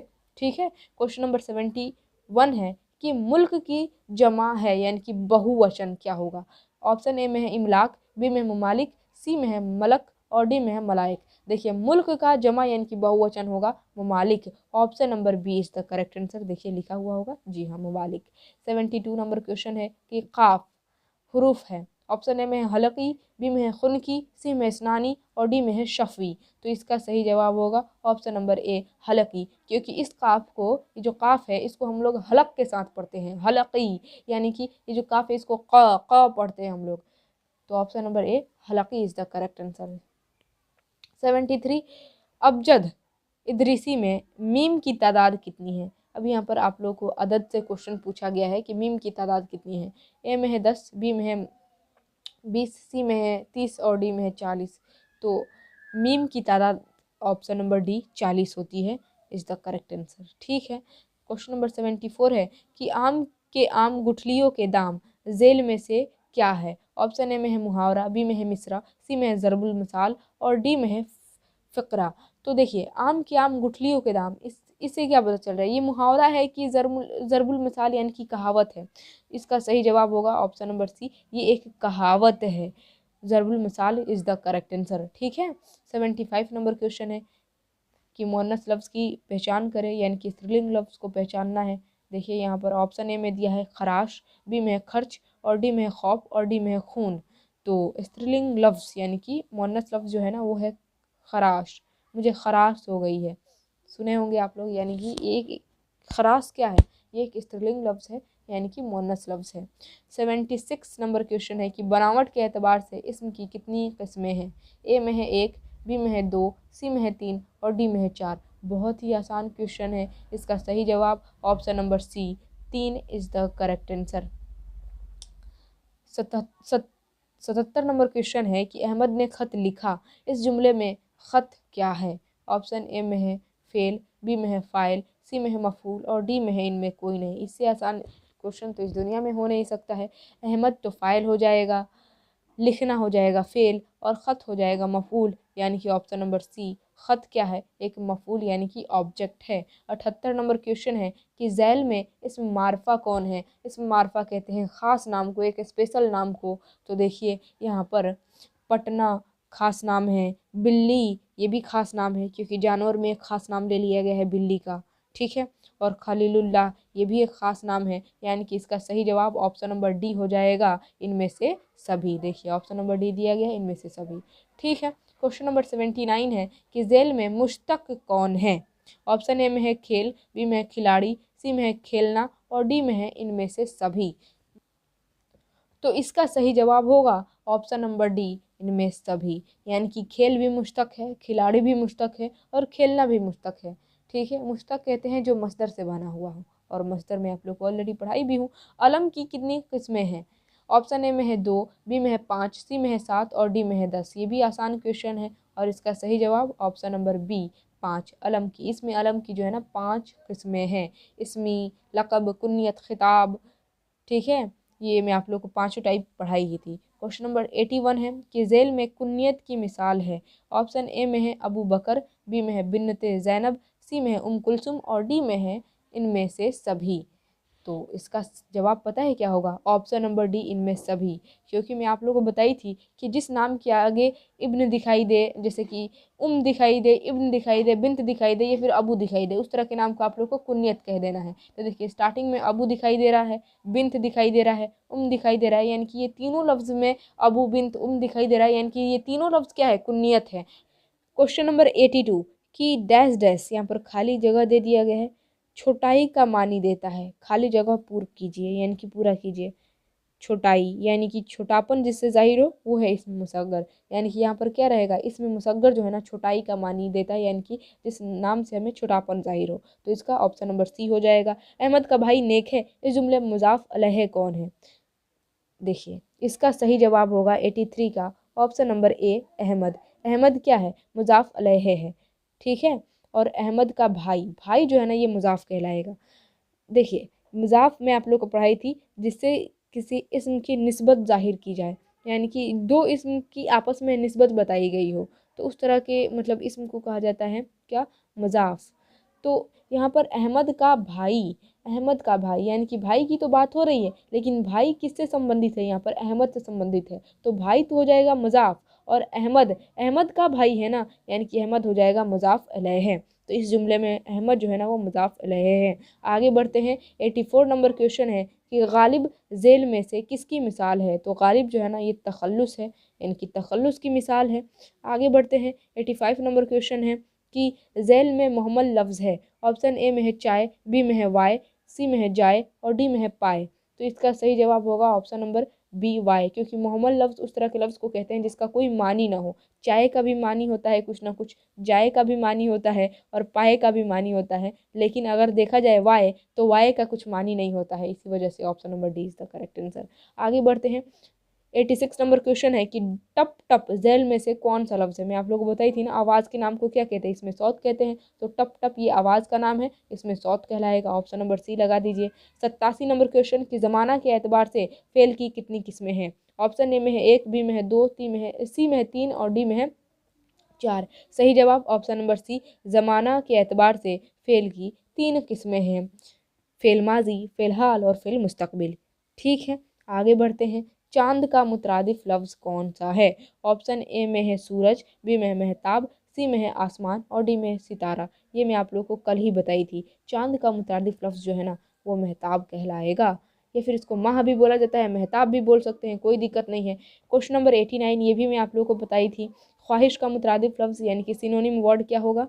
ऑप्शन ए में है आरजू, बी में है तमन्ना, बी में है चाहत और सी में है तमन्ना और डी में इनमें से सभी। तो ऑप्शन नंबर डी, इनमें से सभी। ख्वाहिश बोलिए, आरजू बोलिए, चाहत बोलिए, तमन्ना बोलिए, सबका बात एक ही है, सबका मानी एक ही है। यानी कि ख्वाहिश को आरजू भी कह सकते हैं, चाहत भी बोल सकते हैं और तमन्ना भी कह सकते हैं, यानी कि ये सभी लफ्ज़ एक दूसरे के मुतरादिफ लफ्ज़ हैं।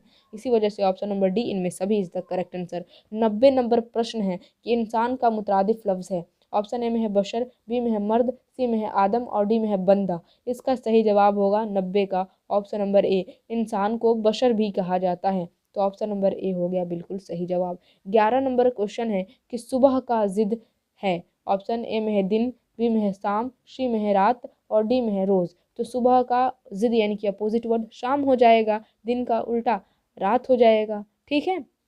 92 नंबर क्वेश्चन है कि नफ़ा का जिद है। नफ़ा का जिद होता है नुकसान, यानी कि अपोजिट वर्ड नुकसान। तो ऑप्शन नंबर सी हो जाएगा सही जवाब। आगाज़ का जिद तो अंजाम, देखिए ऑप्शन नंबर ए में दिया गया है अंजाम। क्वेश्चन नंबर 94 है कि खुश साबका से लफ्ज़ है, खुश साबका से लफ्ज़ होगा, यानी कि खुश ये स्टार्टिंग में लगाना है और इससे कौन कौन सा लफ्ज़ बन जाएगा ये आप लोगों को बताना है। तो देखिए वो के आगे खुश लगा है, यानी कि ये खुश से बना, खुश जो साबका है उससे ये बना लफ्ज़ है, यानी कि ऑप्शन नंबर ए भी होगा। खुश दिल ये भी वर्ड बनेगा खुश साबका से, खुशहाल ये भी बनेगा, यानी कि तीनों बन जाएगा खुश साबका से, यानी कि खुश ये जो साबका है इससे ये तीनों लफ्ज़ बने हुए हैं, इसी वजह से इसका सही जवाब क्या होगा, ऑप्शन नंबर डी, इनमें से सभी। ठीक है, आगे बढ़ते हैं। 95 नंबर क्वेश्चन है कि शहर का मानी है, ऑप्शन ए में है सुबह, बी में है दोपहर, सी में है शाम और डी में है रात, और इसका सही जवाब होगा ऑप्शन नंबर ए, शहर का मतलब होता है सुबह। 96 नंबर क्वेश्चन कि झैल में वाव मादुला की मिसाल है।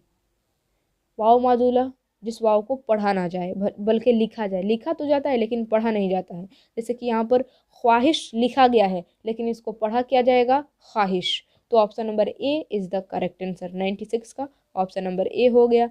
97 नंबर क्वेश्चन है कि तस्वीर की जमा है, यानी कि प्लूरल वर्ड आप लोग को बताना है। ऑप्शन ए में है तस्वुर, बी में है तस्वीर, सी में है तस्वूरी और डी में इनमें से कोई नहीं। तो तस्वीर का जमा यानी कि बहुवचन होता है तस्वीर, तो option number B is the correct answer. आगे बढ़ते हैं। 98 नंबर क्वेश्चन कि जाब्ता की जमा है, जाब्ता की जमा। ऑप्शन ए में है जब्त, बी में है जवाबत, सी में है जब्ता और डी में इनमें से कोई नहीं। सही जवाब होगा इस क्वेश्चन का ऑप्शन नंबर बी, जवाबत। जाब्ता की जमा यानी कि बहुवचन जवाबत।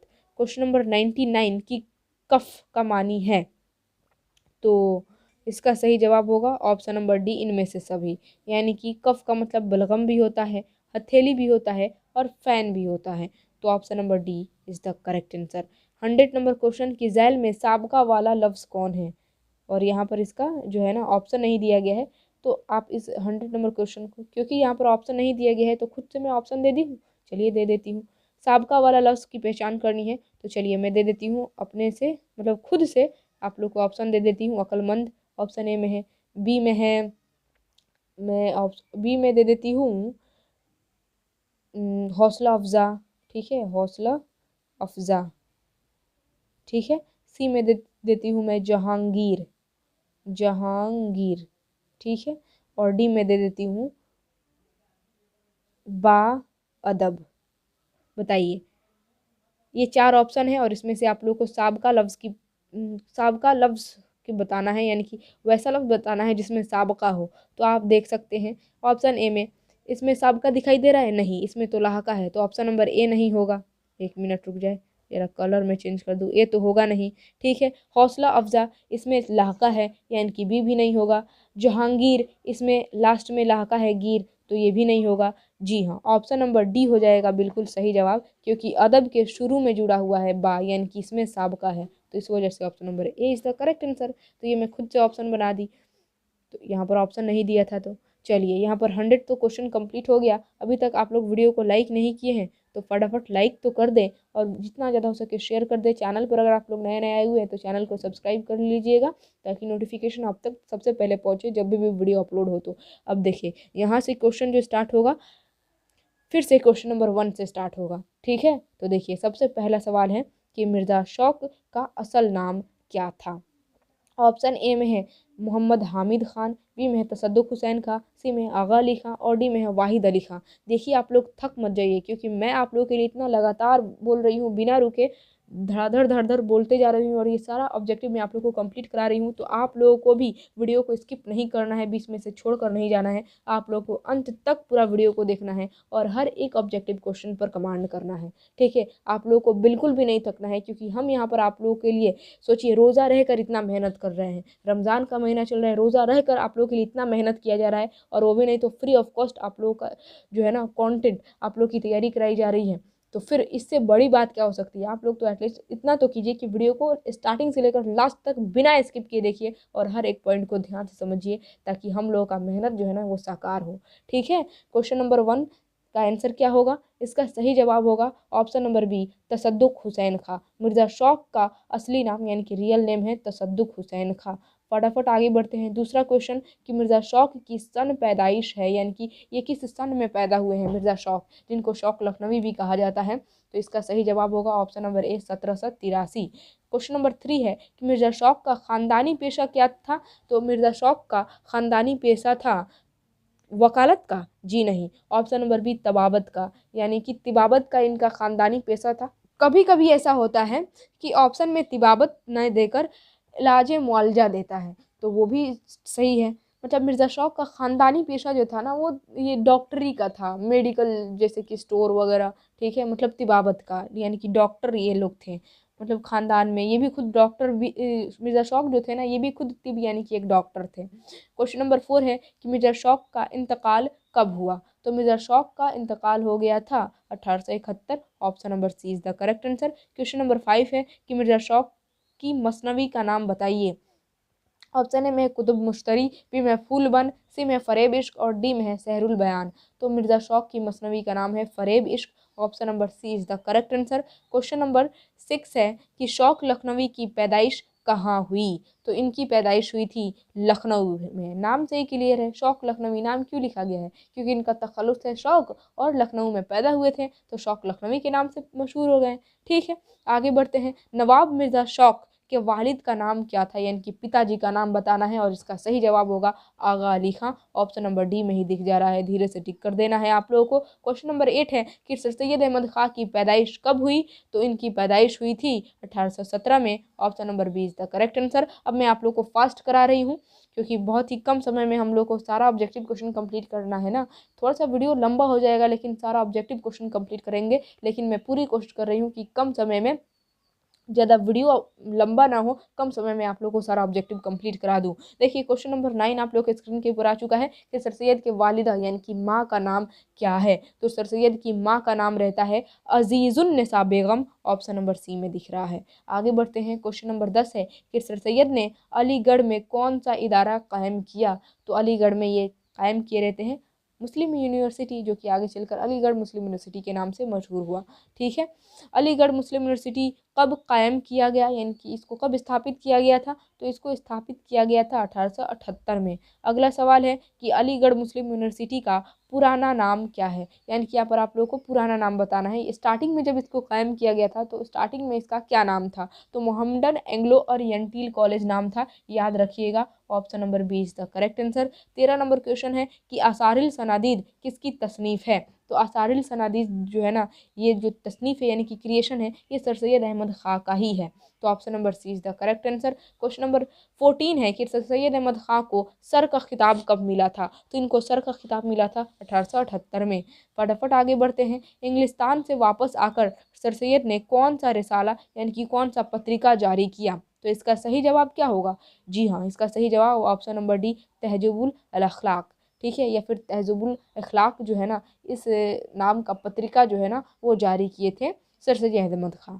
आगे बढ़ते हैं। क्वेश्चन नंबर 16 है कि सर सैयद अहमद खां कहाँ पैदा हुए। ऑप्शन ए में है दिल्ली, बी में है पटना, सी में है लाहौर, डी में है लुधियाना। तो सही जवाब होगा option number A, sir Syed Ahmad Khan की पैदाइश दिल्ली में हुई थी।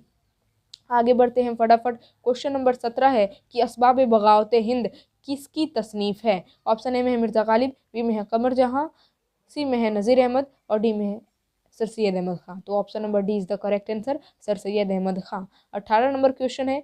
देखिए थोड़ा सा धुंधला आप लोगों को दिख रहा होगा, लेकिन यहाँ पर ठीक से खुला नहीं है। जैसे ही ये PDF पूरी तरीके से खुल जाएगा तो ये एकदम साफ दिखाई देगा। थोड़ा सा यहाँ पर धुंधला आप लोगों को मुझे लगता है कि दिखाई दे रहा होगा, क्योंकि यहाँ पर पूरी तरीके से ये PDF खुला नहीं है।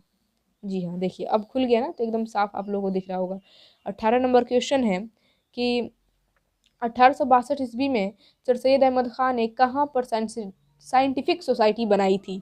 तो ये साइंटिफिक सोसाइटी बनाई थी गाज़ीपुर में। क्वेश्चन नंबर 19 कि 1869 में सर सैयद अहमद खां कहाँ गए थे। तो ये गए थे कहाँ पर, तो इंग्लिस्तान गए थे, और इंग्लिस्तान से वापस आकर ही तो वो दायरा कायम किए थे। 20 नंबर रिसाला यानी कि पत्रिका जारी किए थे तहज़ीबुल अखलाक। रया किसका मजमून है। तो रया जो है ना, सर सैयद अहमद खां का मजमून है। Option number D is the correct answer. अगला क्वेश्चन कि सर सैयद अहमद खां कहाँ मदफून हुए, यानी कि इनको कहाँ दफन किया गया। तो इनको दफन किया गया अलीगढ़ में ही। ठीक है। 22 नंबर क्वेश्चन कि सर सैयद अहमद खां की तसनीफ़ है, तसनीफ़ का नाम यानी कि क्रिएशन का नाम बताना है।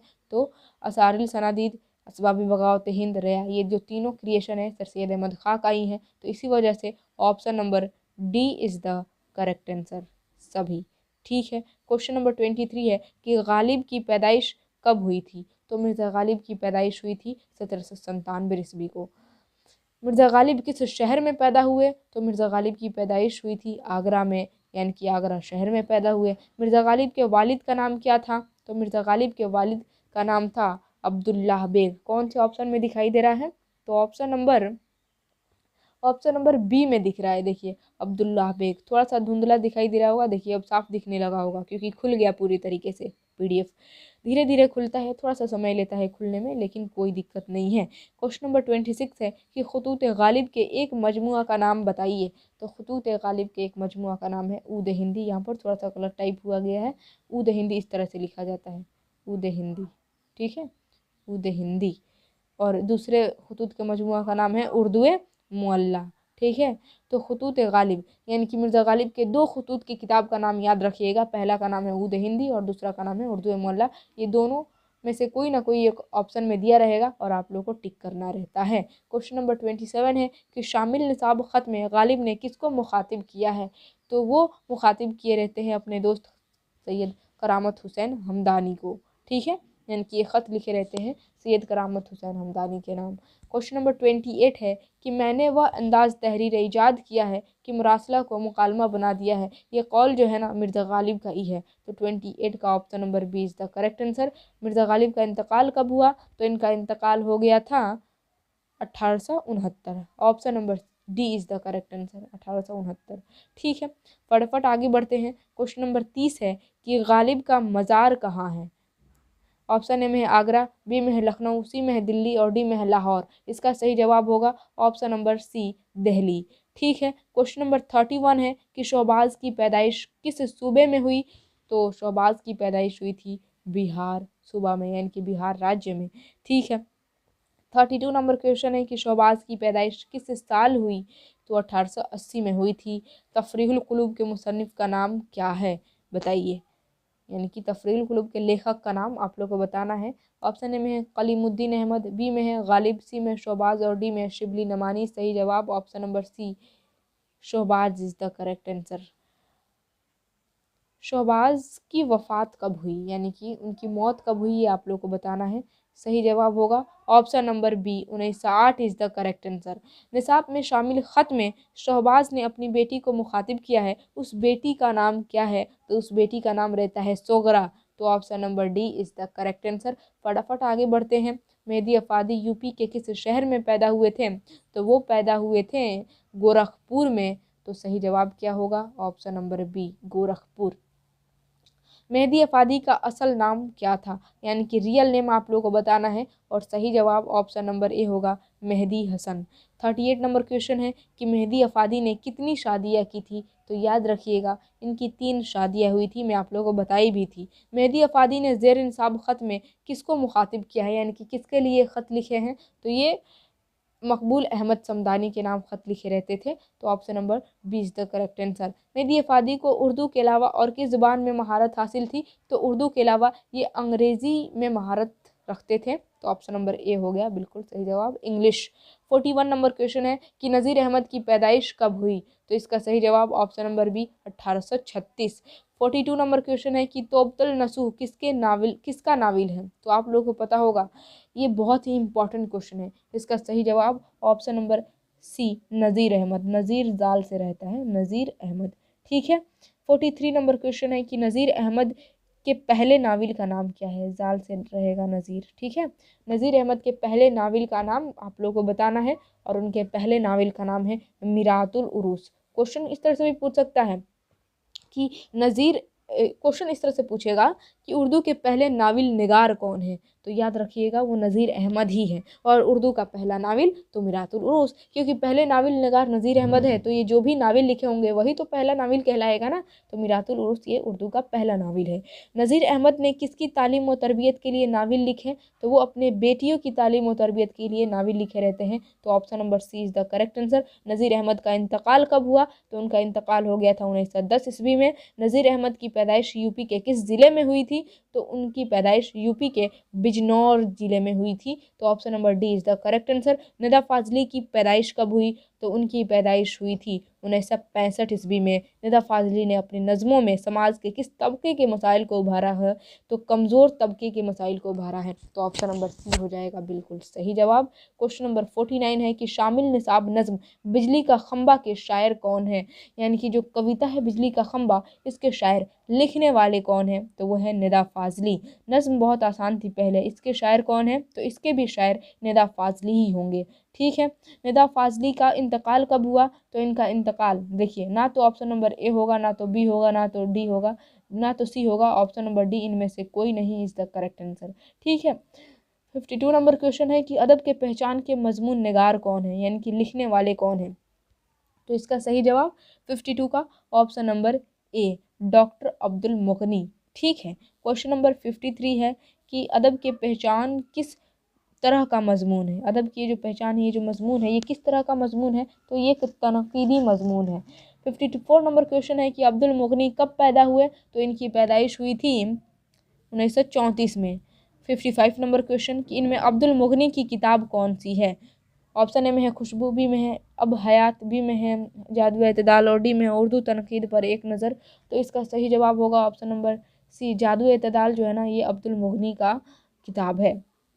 अब्दुल मुगनी ने किस मदरसे में तालीम हासिल की, ये भी इम्पोर्टेंट क्वेश्चन है और इसका सही जवाब होगा Madrasa Shamsul Huda. Option number A is the correct answer. 57 number question कि अब्दुल मुगनी का इंतकाल कब हुआ, तो इसका सही जवाब ऑप्शन नंबर बी हो जाएगा 2006 में। अगला सवाल है 58 नंबर सवाल कि अब्दुल मुगनी के वालिद का नाम क्या था, यानी कि पिताजी का नाम आप लोग को बताना है और इसका सही जवाब होगा option number C Abdul Rauf. ठीक है, लुत्फ़ुर रहमान की पैदाइश कब हुई, तो उनकी पैदाइश हुई थी जी हाँ 1941 में। फटाफट आगे बढ़ते हैं। 60 नंबर सवाल है कि लुत्फ़ुर रहमान किस पार्टी के एमएलए रहे, तो ये राजद पार्टी के एमएलए थे।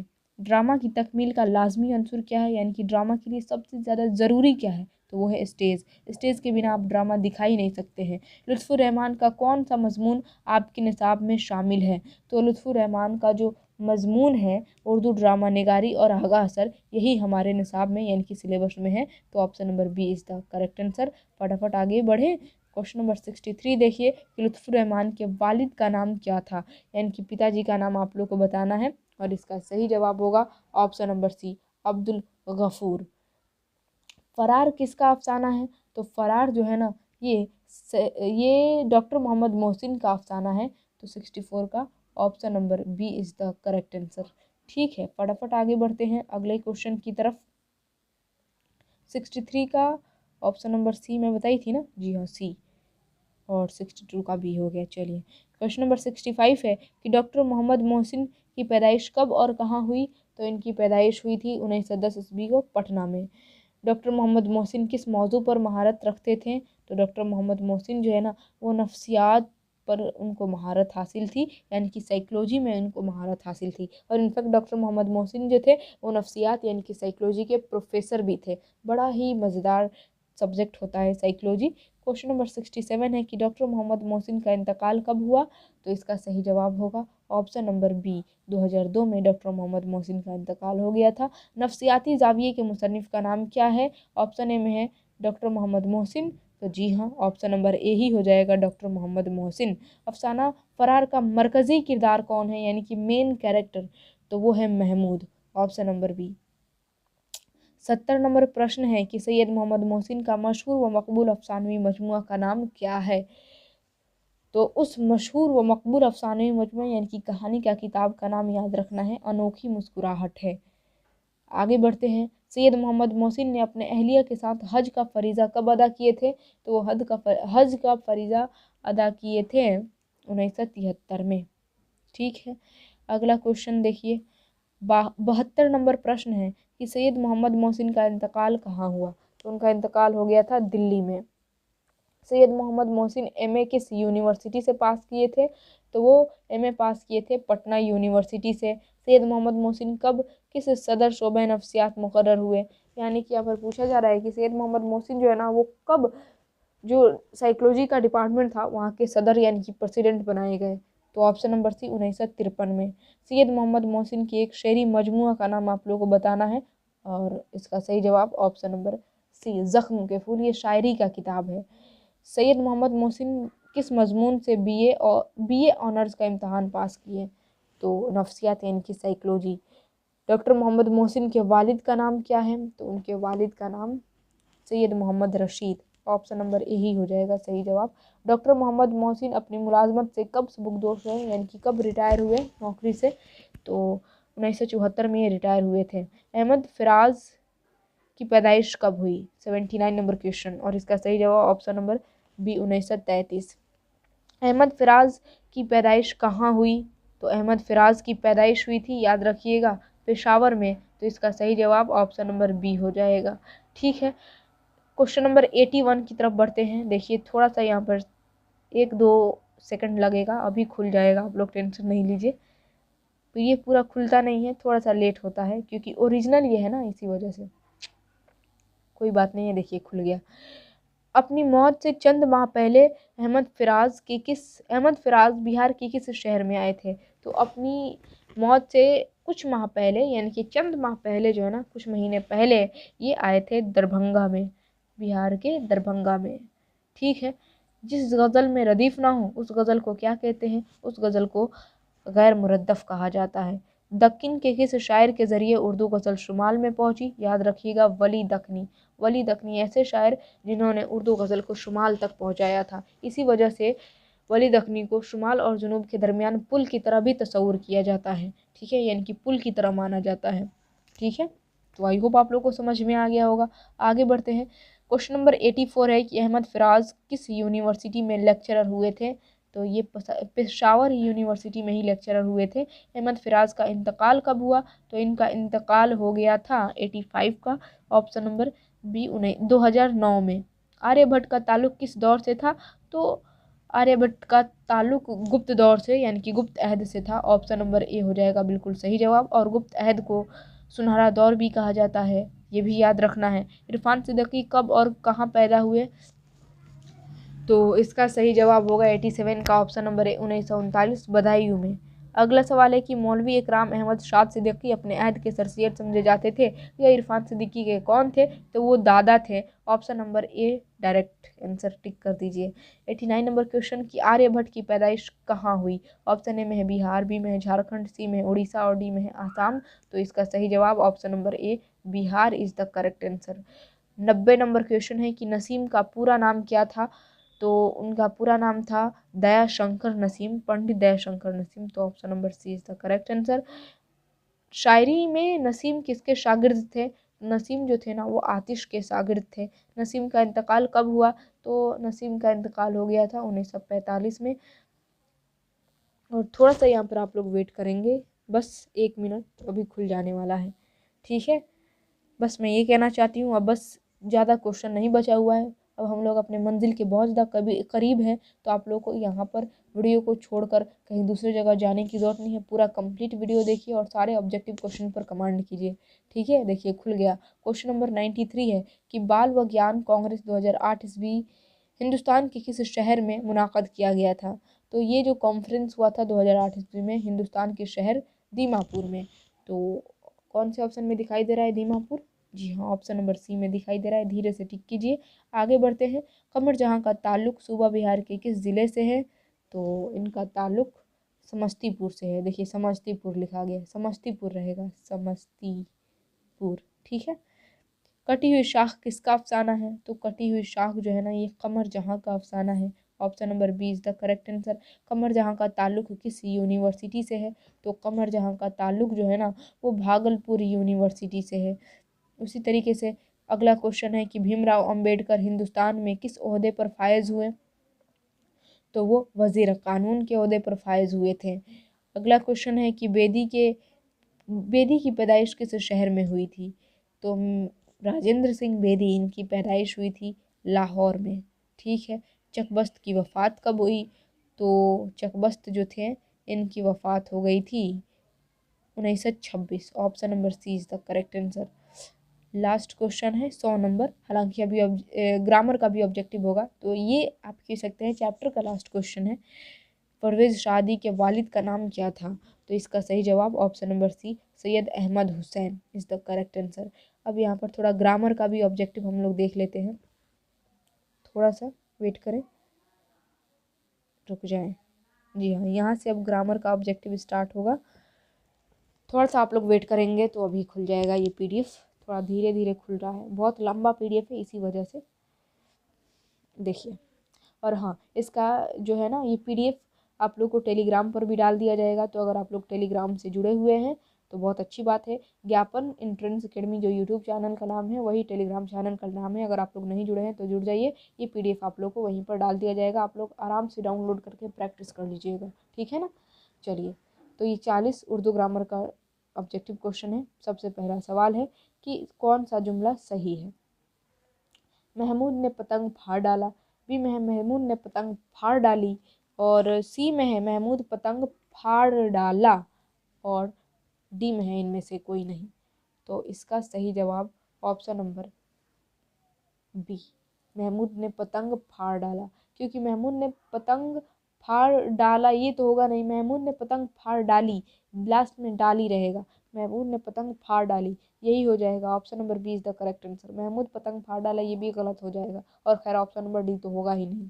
ठीक है, आगे बढ़ते हैं दूसरा क्वेश्चन कि कौन सा जुमला सही है। यहाँ पर भी आप लोग को जुमला दुरुस्त, कौन सा जुमला दुरुस्त है, सही है, इसकी पहचान करनी है। राशिद यहाँ से चली गई, राशिद यहाँ से चला गए, सी में राशिद यहाँ से चला गया, और डी में इनमें से कोई नहीं। तो जी हाँ, ऑप्शन नंबर सी आप लोगों को सही जुमला दिख रहा होगा, तो option number C is the correct answer. तीसरा क्वेश्चन है कि इस्म नकरा की कितनी किस्में हैं, यानी कि जो कॉमन नाउन है उसकी किस्मों को बताना है कि कितने टाइप है, कितनी किस्में हैं। ऑप्शन ए में है 4, बी में है 5, सी में है 7, और डी में है 3। तो इसका सही जवाब ऑप्शन नंबर बी 5, इस्म नकरा की 5 किस्में हैं। आगे बढ़ते हैं, मंदरजा झैल में से इस्म नकरा कौन है। ऑप्शन ए में है पटना, बी में है जमुना, सी में है नदी, और डी में है ताजमहल। तो इस्म नकरा जो है ना वो है ऑप्शन नंबर सी, 4 का ऑप्शन नंबर सी, नदी इज द करेक्ट आंसर। ये क्या है, इस्म नकरा है, यानी कि कॉमन नाम है, कॉमन नेम, कॉमन नाउन। इस मार्फा की कितने किस्में हैं, तो इसका सही जवाब होगा 5 का ऑप्शन नंबर सी, 7 किस्में हैं। ठीक है, क्वेश्चन नंबर 6 है कि इब्नुल वक्त है। इब्नुल वक्त क्या है, मैं आप लोगों को बताई हूँ। इब्न लगा हो, अबू लगा हो, बिन्त लगा हो, या फिर लगा हो, उसको क्या कह देना है, कुन्नियत कह देना है। तो ऑप्शन नंबर सी, कुन्नियत इज द करेक्ट आंसर। इसमें मुस्तक की कितनी किस्में हैं, तो इसका सही जवाब होगा ऑप्शन नंबर बी, 5 किस्में हैं। आगे बढ़ते हैं, 8वां क्वेश्चन है कि मुंदरजा झैल में से मुअन्नस की पहचान करें, तो इसका सही जवाब होगा ऑप्शन नंबर डी, टोपी। क्या है, ये एक मुअन्नस लफ्ज़ है। चला, शाबाश तुम अच्छे लड़के हो, इस जुमले में शाबाश क्या है, तो ये एक हर्फ तहसीन है, यानी कि ये कौन सा हर्फ की किस्म है, तो हर्फ तहसीन। ठीक है, फेल माजी तमन्नाई का दूसरा नाम क्या है, तो इसका सही जवाब ऑप्शन नंबर डी हो जाएगा, फेल माजी शर्तिया इसका दूसरा नाम है। ठीक है, फेल लाजिम, फेल मुतादी और फेल नाकिस, ये तीनों किस्में किस लिहाज से हैं, तो ये जो तीनों किस्में हैं ना ये मानी के लिहाज से हैं, तो 11 का ऑप्शन नंबर ए हो जाएगा। ज़मीर की कितनी किस्में हैं, तो ज़मीर की टोटल 5 किस्में हैं, तो option number A is the correct answer. फटाफट आगे बढ़ते हैं, फेल माजी डैश डैश की किस्में हैं, यानी कि फेल माजी की कितनी किस्में हैं, यहाँ पर वही पूछा जा रहा है, इनडायरेक्टली पूछा जा रहा है डैश डैश देकर। तो फेल माजी की आप लोग जानते हैं टोटल 6 किस्में हैं, तो option number B is the correct answer. ठीक है, आगे बढ़ते हैं, क्वेश्चन नंबर 14 कि मुंदरजा झैल में हर्फ फजाहिया की पहचान कीजिए। ऑप्शन ए में है मरहबा, बी में है अरे वाह, सी में है उफ, और डी में है काश। तो इसका सही जवाब होगा ऑप्शन नंबर सी, उफ इज़ द करेक्ट आंसर। ठीक है, तेज़ हवा चल रही है, इसमें तेज़ क्या है, तो आप लोग जानते हैं इसमें तेज़ जो है ना एक सिफत है, यानी कि एडजेक्टिव है, क्वालिटी है, जो कि हवा की विशेषता को बता रहा है। ज़माने कितने हैं, तो आप लोग ज़माने जानते हैं कितने हैं। ज़माने की टोटल 3 किस्में हैं, माजी, हाल और मुस्तकबिल। तो 16 का option number B is the correct answer. 3 किस्में हैं। ज़माना यानी कि टेंस, टेंस भी 3 टाइप का होता है, पास्ट, प्रेजेंट और फ्यूचर। उसी तरीके से उर्दू में ज़माना भी 3 टाइप का, माजी, हाल और मुस्तकबिल। ठीक है, कुल सेगे कितने हैं? ठीक है, तो सेगा आप लोग को बताना है। कुल सेगो यानी कि सेगा की जो संख्या है वो 6 है। Option number A is the correct answer. आगे बढ़ा जाए। क्वेश्चन नंबर 18 है कि शेर के लुग़वी मानी क्या होता है? तो शेर का लुग़वी मानी होता है दरियाफ्त करना। Option number A is the correct answer. 19 number question है कि माशा अल्लाह कितना प्यारा बच्चा है। इसमें माशा अल्लाह क्या है? तो इसमें माशा अल्लाह जो है ना ये हुरूफ तहसीन है। 20 नंबर क्वेश्चन है कि सुबहान अल्लाह क्या बात है। इसमें सुबहान अल्लाह क्या है? तो इसमें सुबहान अल्लाह हुरूफ फजाहिया है। खुतबात में पढ़ रही हूँ। खिताब, कुन्नियत, तखल्लुस, उर्फ और लक़ब कौन से इस्म की किस्में हैं? तो आप लोग जानते हैं खिताब हो, कुन्नियत हो, तखल्लुस हो, उर्फ हो और लक़ब हो, ये सभी जो है ना ये इस्म मारफा की किस्में हैं। तो option number B is the correct answer. इस्म मारफा की किस्में हैं, इस्म अलम और इस्म अलम की ये किस्में हैं। ठीक है, तो इनडायरेक्टली हम कह सकते हैं ना कि इस्म मारफा की किस्में हैं। 22 नंबर क्वेश्चन है कि उसने ही तो कहा था इस जुमले में हुर्फ उसने ही तो कहा था इस जुमले में हुरूफ की कौन सी किस्म है? ऑप्शन ए में हुरूफ तासुफ, बी में हुरूफ तखसीस, सी में हुरूफ इजाफत और डी में हुरूफ फजाहिया। तो इसका सही जवाब होगा ऑप्शन नंबर बी, हुरूफ तखसीस, जिसमें मतलब वैसे हुरूफ जो इसम के साथ या फिर सेंटेंस के साथ जुड़कर उसमें ज़ोर पैदा कर दे, उस तरह के हरूफ को हरूफ तखसीस कहा जाता है। वह इसम जो किसी जगह का तस्वुर पेश करे उसे क्या कहते हैं? तो उसे हम लोग इसमें ज़र्फ मका कहते हैं। Option number A is the correct answer. और जिस इसम से हमें वक्त का पता चले तो उसे हम लोग इसमें ज़र्फ जमा कहते हैं। अस्पताल क्या है? तो अस्पताल एक इसमें ज़र्फ है। तो 24 का option number D is the correct answer. मानी के लिहाज से फ़ेल की कितनी किस्में हैं? तो फ़ेल की मानी के लिहाज से 3 किस्में हैं। माशा अल्लाह 25 का ऑप्शन नंबर ए, यहाँ पर ज़माना के लिहाज से होना चाहिए था। क्वेश्चन यहाँ पर थोड़ा सा गलत टाइप हो गया, ज़माना रहेगा। ज़माना के लिहाज से फ़ेल की कितनी किस्में? तो 3 किस्में। माशा अल्लाह उसने क्या सूरत पाई। इस जुमले में माशा अल्लाह क्या है? तो माशा अल्लाह जो है ना ये एक हुरूफ फजाहिया है। फ़ेल लाजिम उस फ़ेल को कहते हैं जिसका असर डैश डैश तक महदूद रहे। तो जिसका असर फ़ाइल तक महदूद रहे, यानी कि option number B is the correct answer. खाली जगह पर क्या रखा जाएगा? फ़ाइल रखा जाएगा। कौन सी अलामत लंबा करके पढ़ी जाती है, यानी कि कौन सी अलामत लगने की वजह से हम लोग हरूफ को खींच कर पढ़ते हैं?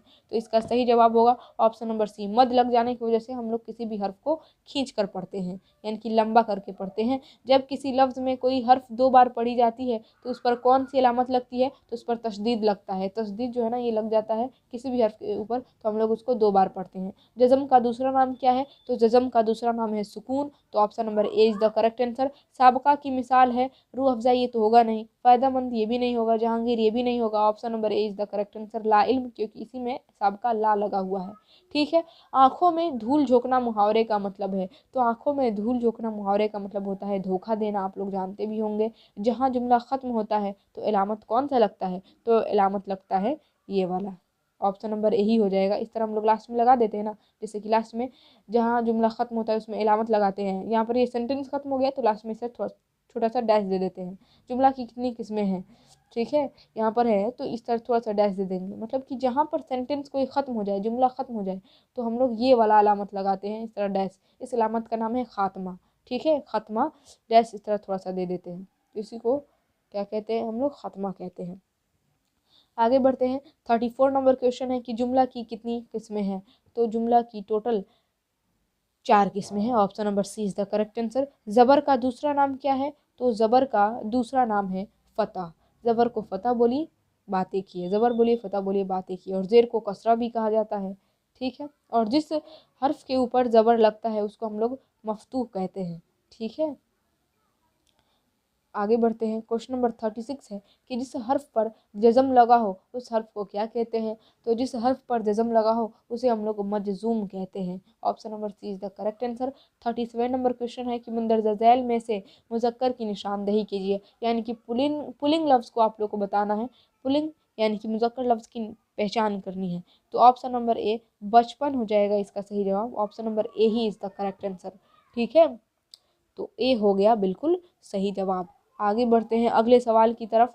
38 नंबर क्वेश्चन है कि मुंदरजा झैल में से जमा लफ्ज़ की निशानदेही कीजिए, यानी कि प्लूरल वर्ड बहुवचन लफ्ज़ की निशानदेही करनी है, यानी कि पहचानना है आप लोगों को। ऑप्शन ए में है अदीब, बी में है रिसाला, सी में है कलाम और डी में अल्ताफ़। तो इसका सही जवाब हो जाएगा ऑप्शन नंबर डी। जी हाँ, अल्ताफ़ जो है ना, ये एक जमा लफ्ज़ है। ये क्या है? एक जमा लफ्ज़ है, यानी कि प्लूरल वर्ड है। आगे बढ़ते हैं, लुत्फ़ का जमा होता है अल्ताफ़।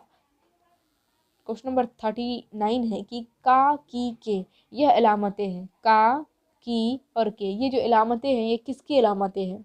तो ऑप्शन ए में है मुरक्कब इजाफ़ी के, बी में है मुरक्कब तौसीफ़ी के, सी में है मुरक्कब इशारी के और डी में है मुरक्कब अतफ़ी के। तो इसका सही जवाब ऑप्शन नंबर ए ही हो जाएगा, मुरक्कब इजाफ़ी के। याद रखिएगा, का, के, की, ना, ने, नी, रा, रे, री, ये जो है ना टोटल 9 अलामत है जो कि मुरक्कब इजाफ़ी की अलामत है। याद रखना है आप लोगों को। क्वेश्चन नंबर 40 है कि जुमला की बलिहाज सूरत कितनी किस्में हैं, यानी कि सूरत के लिहाज से जुमला की कितनी किस्में हैं, यहाँ पर आप लोगों को बताना है। और इसका सही जवाब होगा ऑप्शन नंबर सी, टोटल 2 किस्में हैं, यानी कि 2 टाइप है जुमला की। तो फाइनली यहाँ पर हो जाता है बिहार डीएलएड एंट्रेंस एग्जाम के लिए संपूर्ण ऑब्जेक्टिव क्वेश्चन कंप्लीट, और इसी के साथ साथ उर्दू का कोर्स भी कंप्लीट। जी हाँ, संपूर्ण ऑब्जेक्टिव क्वेश्चन कंप्लीट हो गया, और साथ में मैं आप लोग को पहले ही उर्दू बुक का ऑल इंपॉर्टेंट चैप्टर कंप्लीट करा चुकी थी, और उर्दू ग्रामर का ऑल इंपॉर्टेंट टॉपिक कंप्लीट करा चुकी थी। तो फाइनली आज हो गया ना उर्दू सिलेबस का, उर्दू कोर्स का दी एंड। तो आज का ये वीडियो कैसा लगा, जो कुछ भी मैं आप लोगों को समझाई और ऑब्जेक्टिव क्वेश्चन करने में मज़ा आया, तो कमेंट में लिखकर ज़रूर बताइए। और वीडियो को अभी तक आप लोगों ने लाइक नहीं किया है तो फटाफट लाइक कर दे, और जितना ज़्यादा हो सके शेयर कर दे, ताकि सभी लोग इस वीडियो का लाभ उठा सके। चैनल पर अगर आप लोग नए नए आए हुए हैं, हमारे वीडियोज़ को पहली बार देख रहे हैं, तो चैनल को सब्सक्राइब करके नोटिफिकेशन बेल ज़रूर ऑन कर लीजिएगा, ताकि जब भी वीडियो अपलोड हो तो नोटिफिकेशन आप तक सबसे पहले पहुँचे। इसी के साथ मैं आप सभी लोगों से विदा लेती हूँ। Bye bye, take care. फिर मिलेंगे हम लोग अगले वीडियो में अगले टॉपिक के साथ। तब तक के लिए जय हिंद और खुदा हाफिज़।